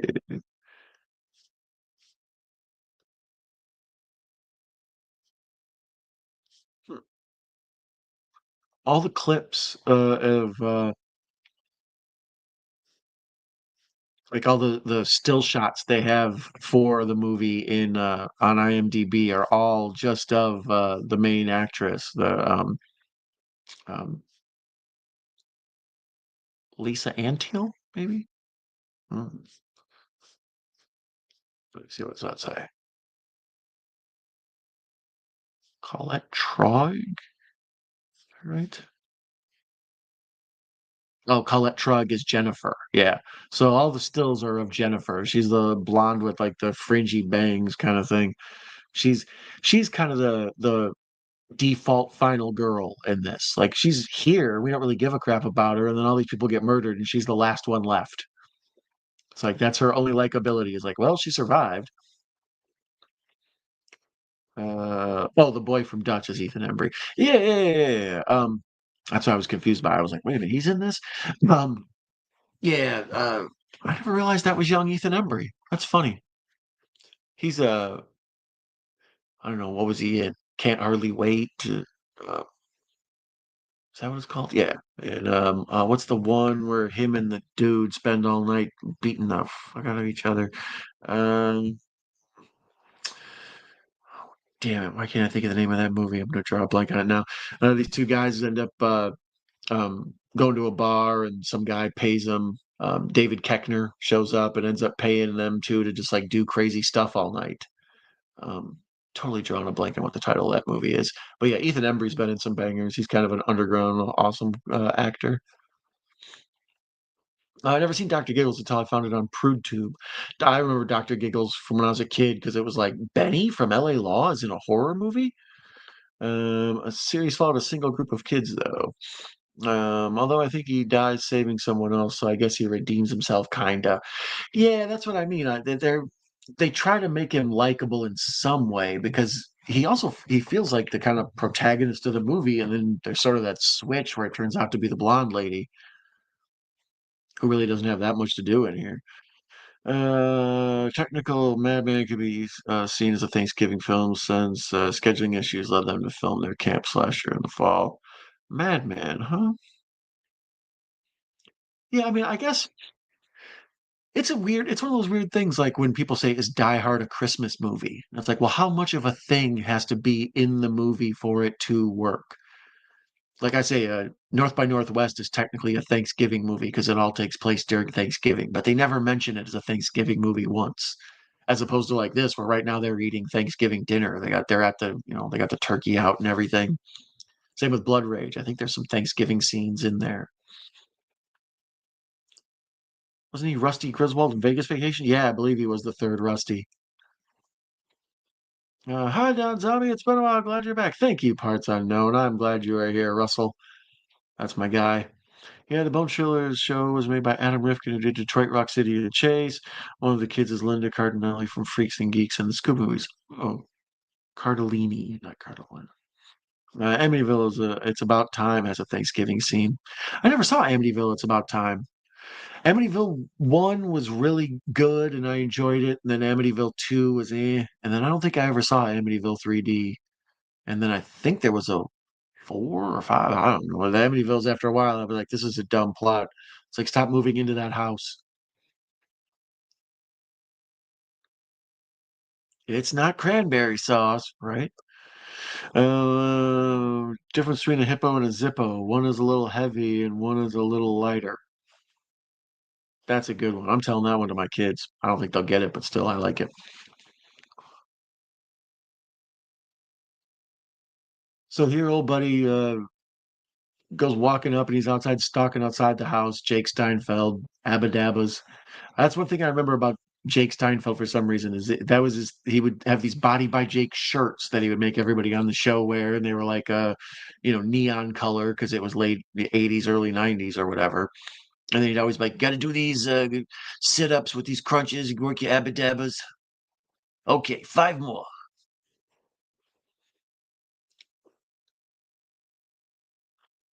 Amityville, It's About Time was one of the few decent sequels. That one actually I would check out then. Then if you guys say it's worth seeing, I don't know. I never, I tapped out of the Amityvilles pretty early. I do that with those series. Once you start getting into a bunch of sequels and the production value gets lower and lower. Like I don't think I ever saw anything past like Hellraiser 4, maybe, because after a while they just start getting cheaper and cheaper. Cheap Thrills is that movie about the dude doing the stuff from it. Thank you, Cheap Thrills. That would have been bugging me all night. What the hell's that Ethan Embry movie with David Keckner? Yeah, that's a wild one. Cheap Thrills. Just some dudes hanging out, and the next thing you know, they're spending all night with these crazy drug addicts doing wild stuff. Love Freaks and Geeks. Yeah, very popular show with a big cult following. I don't think I've ever seen an episode, but isn't that where Franco and Seth Rogen and what's his name? Jonah Hill? Isn't that where they all come from, I think? But I never saw an episode. That's a show that was on TV and got canceled, and I don't know, maybe it got brought back and then canceled again or something like that. But it was one that not a lot of people watched, but then later on it had a big cult following and like I don't know, reruns or people who taped it or something. And then now it's like this big deal. People love Freaks and Geeks. But at the time, not really that crazily lauded. Um there's an Amityville Thanksgiving movie. Due to anyone being public make their own movie since it's the town's name in public domain. Oh, okay. Actually, I think I have seen the Thanksgiving Amityville, whatever. Yeah, because there's an Amityville. Oh God, is there Amityville Shark something or other? Um, so once again, just way too much dark stuff going on in this movie. It's all shot so dark. That looks like it was literally lit with a flashlight. Um, but Mistake is being chased through the woods by Body by Jake trying to kill his Abadabbas. And as I recall, he gets electrocuted. I think that's what his death is, which, good. That's what you get for being a mime.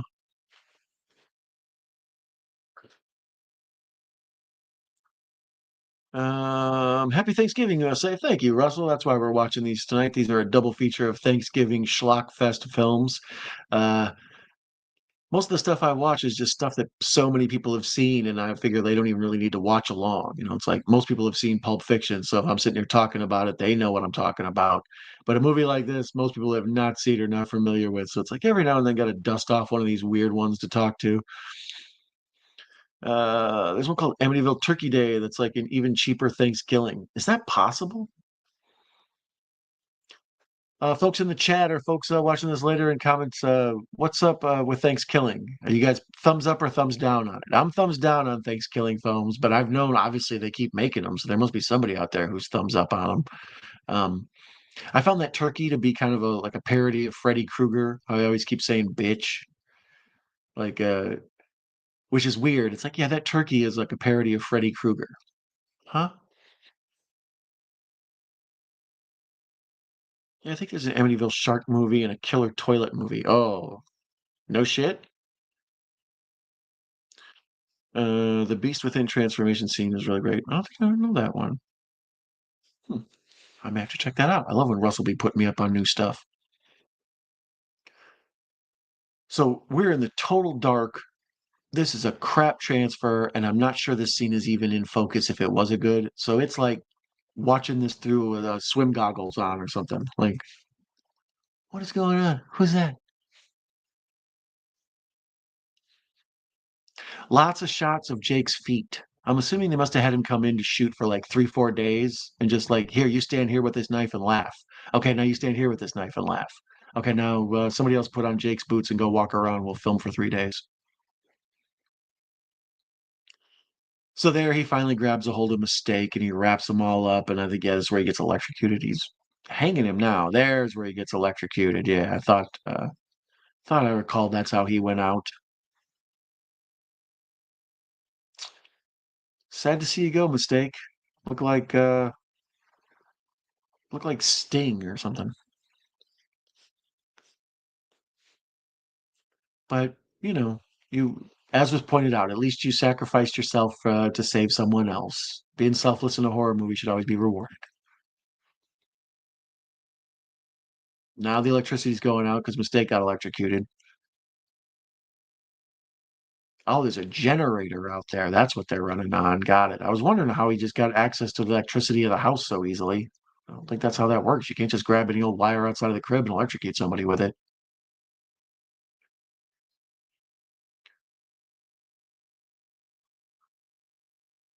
Thanks killing. Russell lives it. He laughed. There's also an Amityville Christmas movie, which is like a bad comedy, though. I love the ending, Amityville Christmas Vacation. Huh. That actually sounds interesting to me. Does it got the haunted house plus a Christmas story to it? Because I may watch that. Because that sounds like something that would just live on Tubi. That's a fine question. Let's go to Tubi and put the word Amityville in. Let's see how many Amityvilles we got. Search.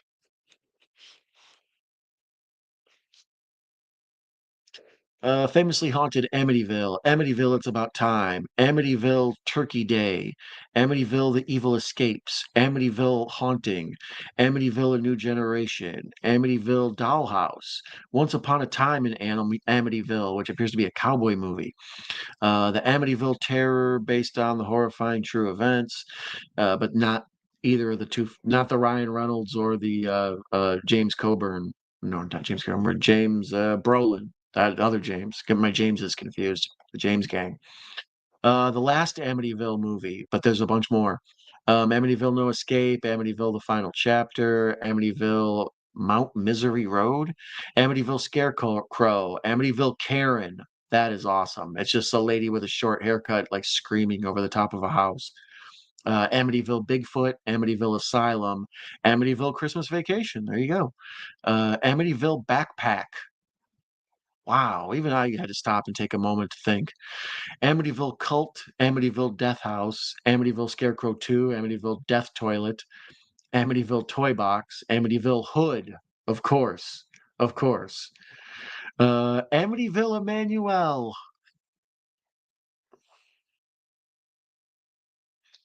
Amityville in Space, Amityville Witches, Amityville Ripper, Amityville Theater, Amityville Island, Amityville Exorcism, Amityville Poltergeist, Amityville Hex, Amityville Cop, um, The Ghosts of Amityville, uh, Amityville Frankenstein.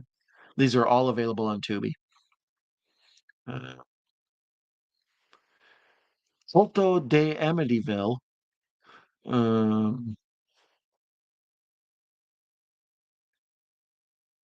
I think that's it. I think we've run out of Amityville movies. Quick, somebody make more. Yeah, that's it. I can't believe there's so much Amityville content out there. That's more Amityville than anyone needs to have in their life. I used to live on like near a lake and then by Illinois, where the Antioch, where they filmed the exteriors for the Ryan Reynolds Amityville horror. Fun fact.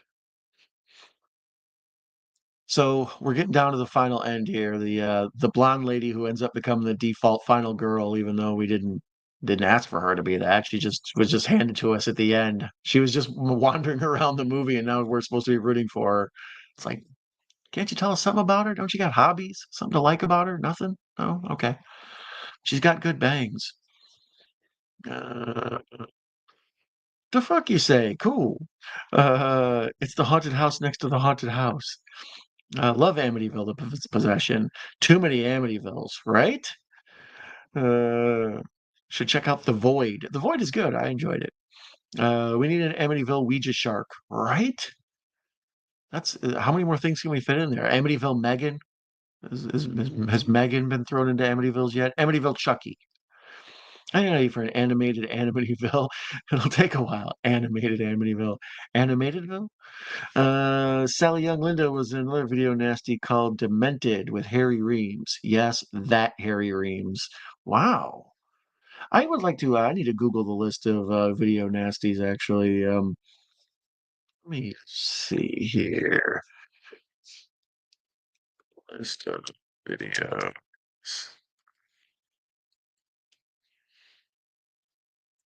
Yeah, there they are. Video Nasty, Banned in 88.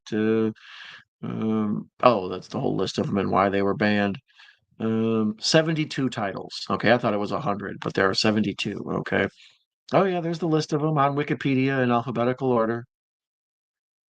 Bunch of Blood Feast, Blood Song, Boogeyman 1 and 2. I'm not going to read all these. Werewolf Woman, The Witch Who Came from the Sea. So yeah, if you're interested in that whole video nasties thing, it's rather fascinating. You know, anytime something's banned, I'm more interested in it. Like I remember I had heard of Grand Theft Auto when it first came out, and I was like, sounds interesting, but it sounds weird. But then there was all this talk of pulling it and banning it, especially because I think there was rumors of you being able to hijack a plane in it or something. I don't think anybody ever did that. It might have been full of crap, but they were talking about banning the original Grand Theft Auto, or no, maybe it was three or four. One of them, I think the original was like an old school PlayStation 1 game, maybe. But yeah, anytime something becomes banned, like I remember when NWA and the Easy E album both got put, you had to be 18 or over to buy it in the area I lived in. And right away I was intrigued. I was like, why is this one special? Same with movies that are rated X. If they're rated X for anything other than sex, I'm kind of intrigued. Like, what's so bad in this that I'm not supposed to see it? If it's just because it's basically porn. Who cares? Porn's everywhere. We live in a lagoon of porn. But when you really go over the top with some special effects and some grotesquerie, it's like I'll watch fake grotesquerie. Uh, Amityville is pretty much just a horror buzzword at this point. I don't think the newer crappy ones have anything to do with the classics. Yeah, I don't think so either. I think it's just a word to get your attention. Amityville Vibrator is must watch. There's a lot of buzz around that. Did you hear Reams Reamer? Oh, tagline, for God's sakes, get off.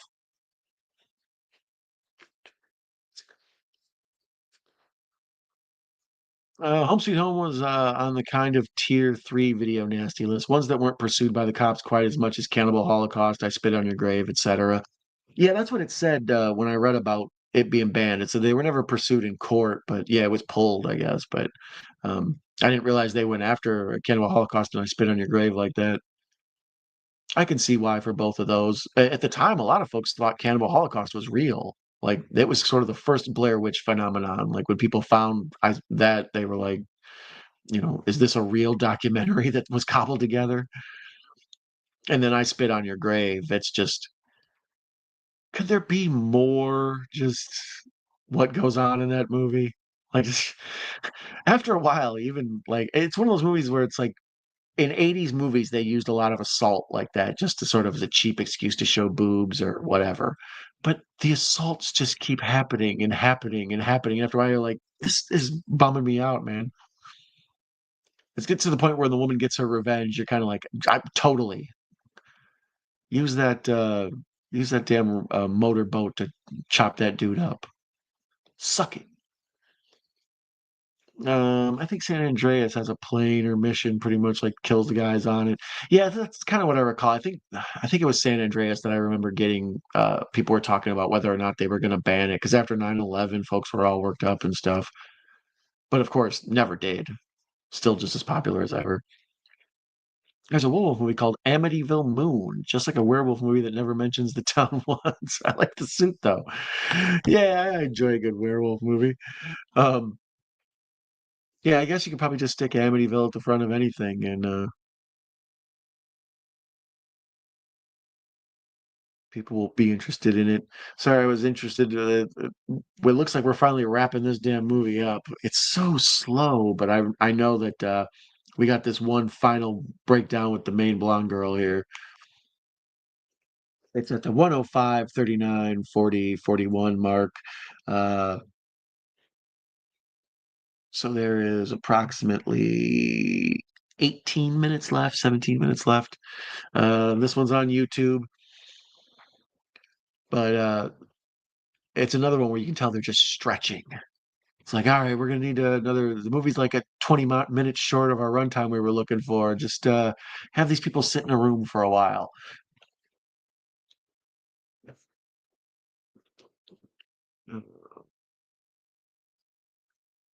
Amityville 2 Possession is a rough ride. Prefer it to the original.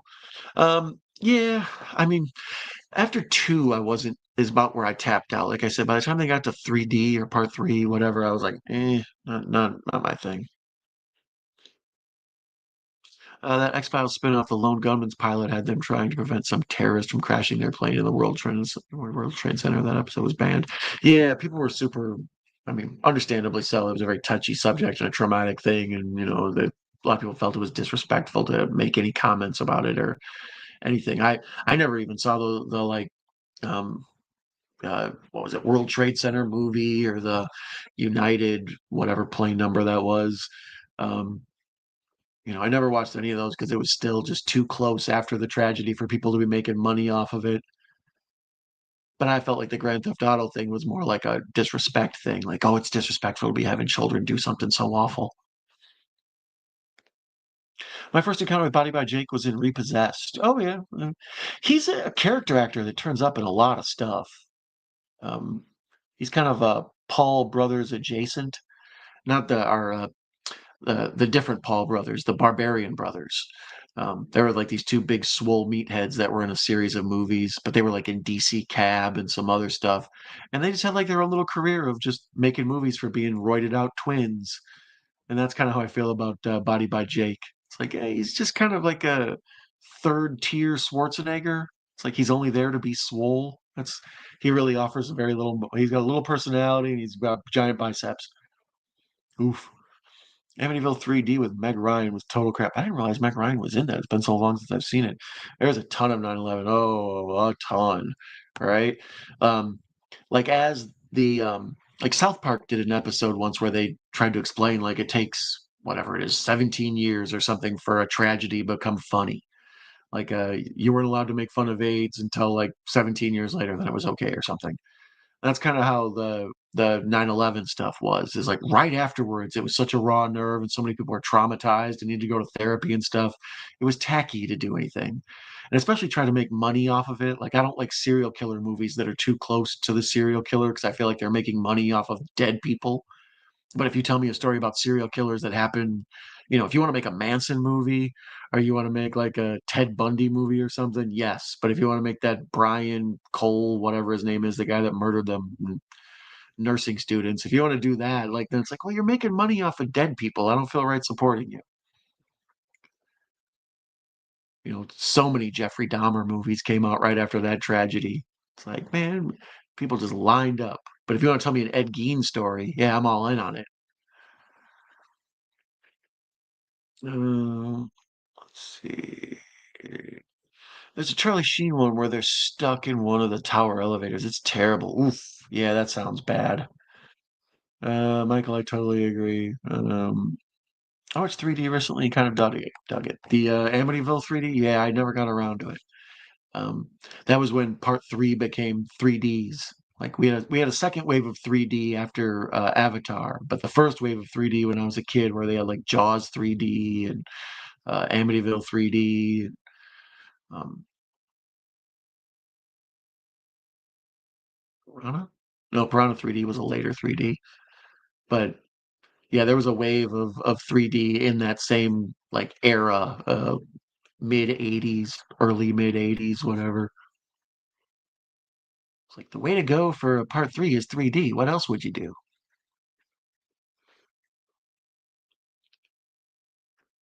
There was a whole paranormal investigator aspect to the 3D. Oh, was it like oh goodness, what was it? The original 13 Ghosts or whatever it was, the old school one. I believe maybe Vincent Price was in it. I forget.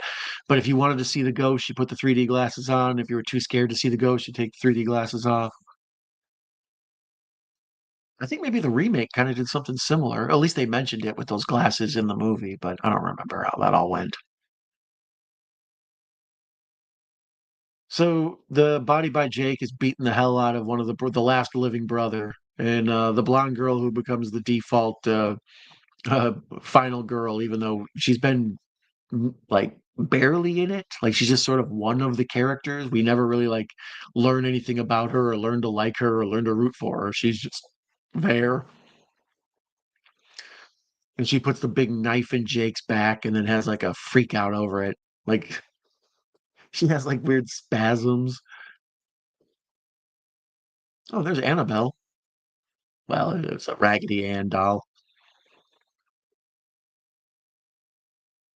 So the big Rambo Bowie knife buried into his back, body by Jake is now corpse by Jake. And they go running out of the house. But we see my man, he's still got them abadabbas and pectoralises. So he does a push up and he's fighting through the pain with a big Bowie knife in his back. And he's going to go put up more of a fight. God love him. I'm on his side. These people need to get in shape. The cardio they're doing right now is good for them. But it's still night, and the big climax is at the day. So they're just jerking our chain here, is what they're doing.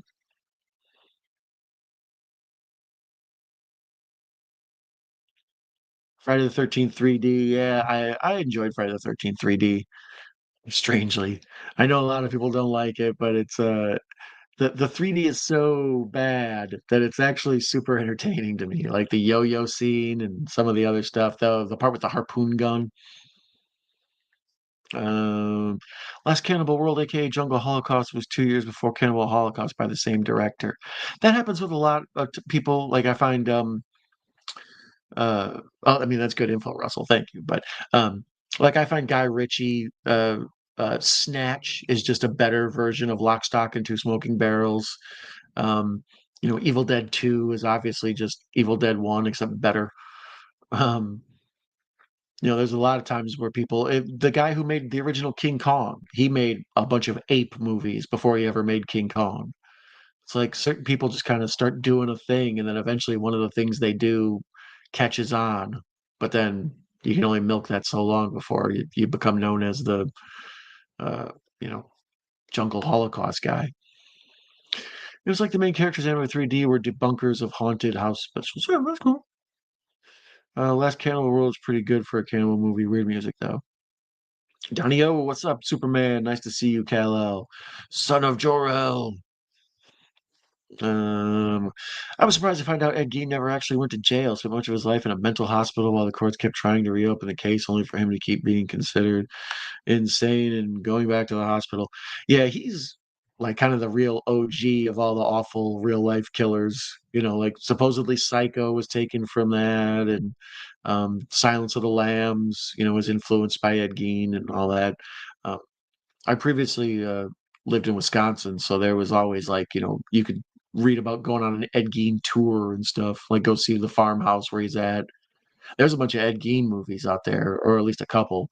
There's one with Sid Haig, I think. um, I like it. Also, part three, Jason's face has a good charm to it, especially the end where it's covered in blood. Yeah, a lot of people don't like part three, especially because of what's his name, Shelley or whatever. But I enjoy part three. I like probably three and four a lot. I think those are the main Friday the 13th movies people need to see. Uh, Six is good, right? Yeah, well, yeah, three and four and six, I think, are the main ones that most, four and six especially, are the biggies. Um, some people like A New Blood. Some people like you got to be have a different way of thinking to like Jason Goes to Hell. Jason X is good stuff. That's basic Jason, except he's in outer space. But yeah, part three isn't too bad to me. I don't mind it. I went Friday 13th 3D in a theater the weekend after seeing Avatar 2, and I saw way more people dodging or reaching out for things in Friday the 13th. Yeah, I mean, Avatar's 3D was decent to me. I enjoyed it enough. There was like cool jellyfish that kind of were in the theater, like these floating things. I forgot what they're called. Like I enjoyed all that, but I remember when I saw Jaws 3D in the theater, there was fish in there with me. The fish. I saw that when I was a little kid, so 3D was kind of a mind blower back then. Is that background real? Yes, it is. Night Owl Movie Talk merchandise now available. You can find a link usually in the description, even though there isn't one right there. I'll probably put it in later. But otherwise, on my homepage, you can get all the merch you want. That's a blanket. So I used to have it on my bed, but I needed someplace to something to spice up the background without having you guys look out a window. Um, Love Friday the 13th 3. Kind of dig its rough around the edges vibe and the disco theme. Yeah, that the soundtrack is wild. Very like almost Carpenter ripoff. The franchise don't start until part three, in my opinion. Top five kill in part three. Yeah, I actually think, a lot of people really like part two. Part one is kind of its own animal because it's like a mystery giallo kind of thing. But um, yeah, I think three is where he gets the mask, and four basically wraps up the story. So you can kind of see three and four and maybe six and get an idea of everything you need to know about the Friday the 13th movies. Uh, Part seven has a fan favorite Jason design.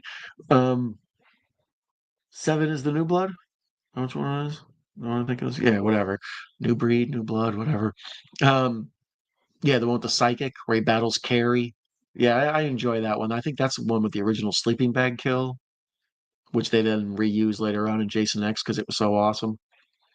And the best three was in part three. See, Kal-El always he digs the weird Carpenter vibe of that one too. Not counting the opening catch up, I don't think they even mentioned Jason's name in part three. I wouldn't be surprised. Well, I mean, do they know him? Or isn't he just a guy that shows up and starts murdering? Oh, here it is. She's leaving the house. It's the daytime. She's finally free. She creeps outside and she's gonna escape and she's walking. She's walking. And then just kept jumping out. Where did he jump from? Was he in a tree? But he's got blood all over his mouth and all down his shirt. He's like fighting to keep his balance, like he's drunk or something. And this is like the scene where they show the wide shot of him laughing and blood is just all dripping down his face. Like a lot of the image of the production shots and the publicity photos and stuff are of this shot with him just covered in blood.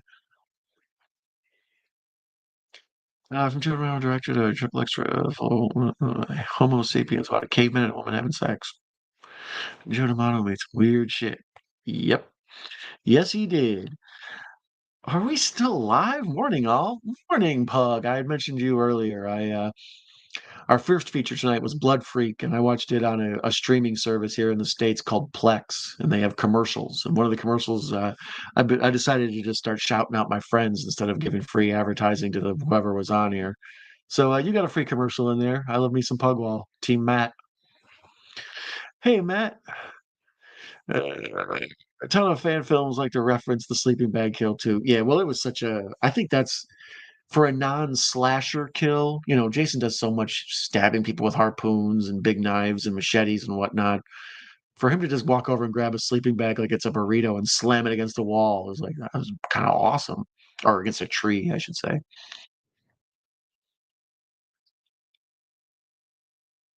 So here, the police, the Chekhov's cops show back up. They were here earlier to sexually ogle the mom of the house, but then now they show back up and murder Body by Jake. Well, I don't think it's murder if he's murdered as many people as he has. It's not like it's a case of a mistaken police shooting in this instance.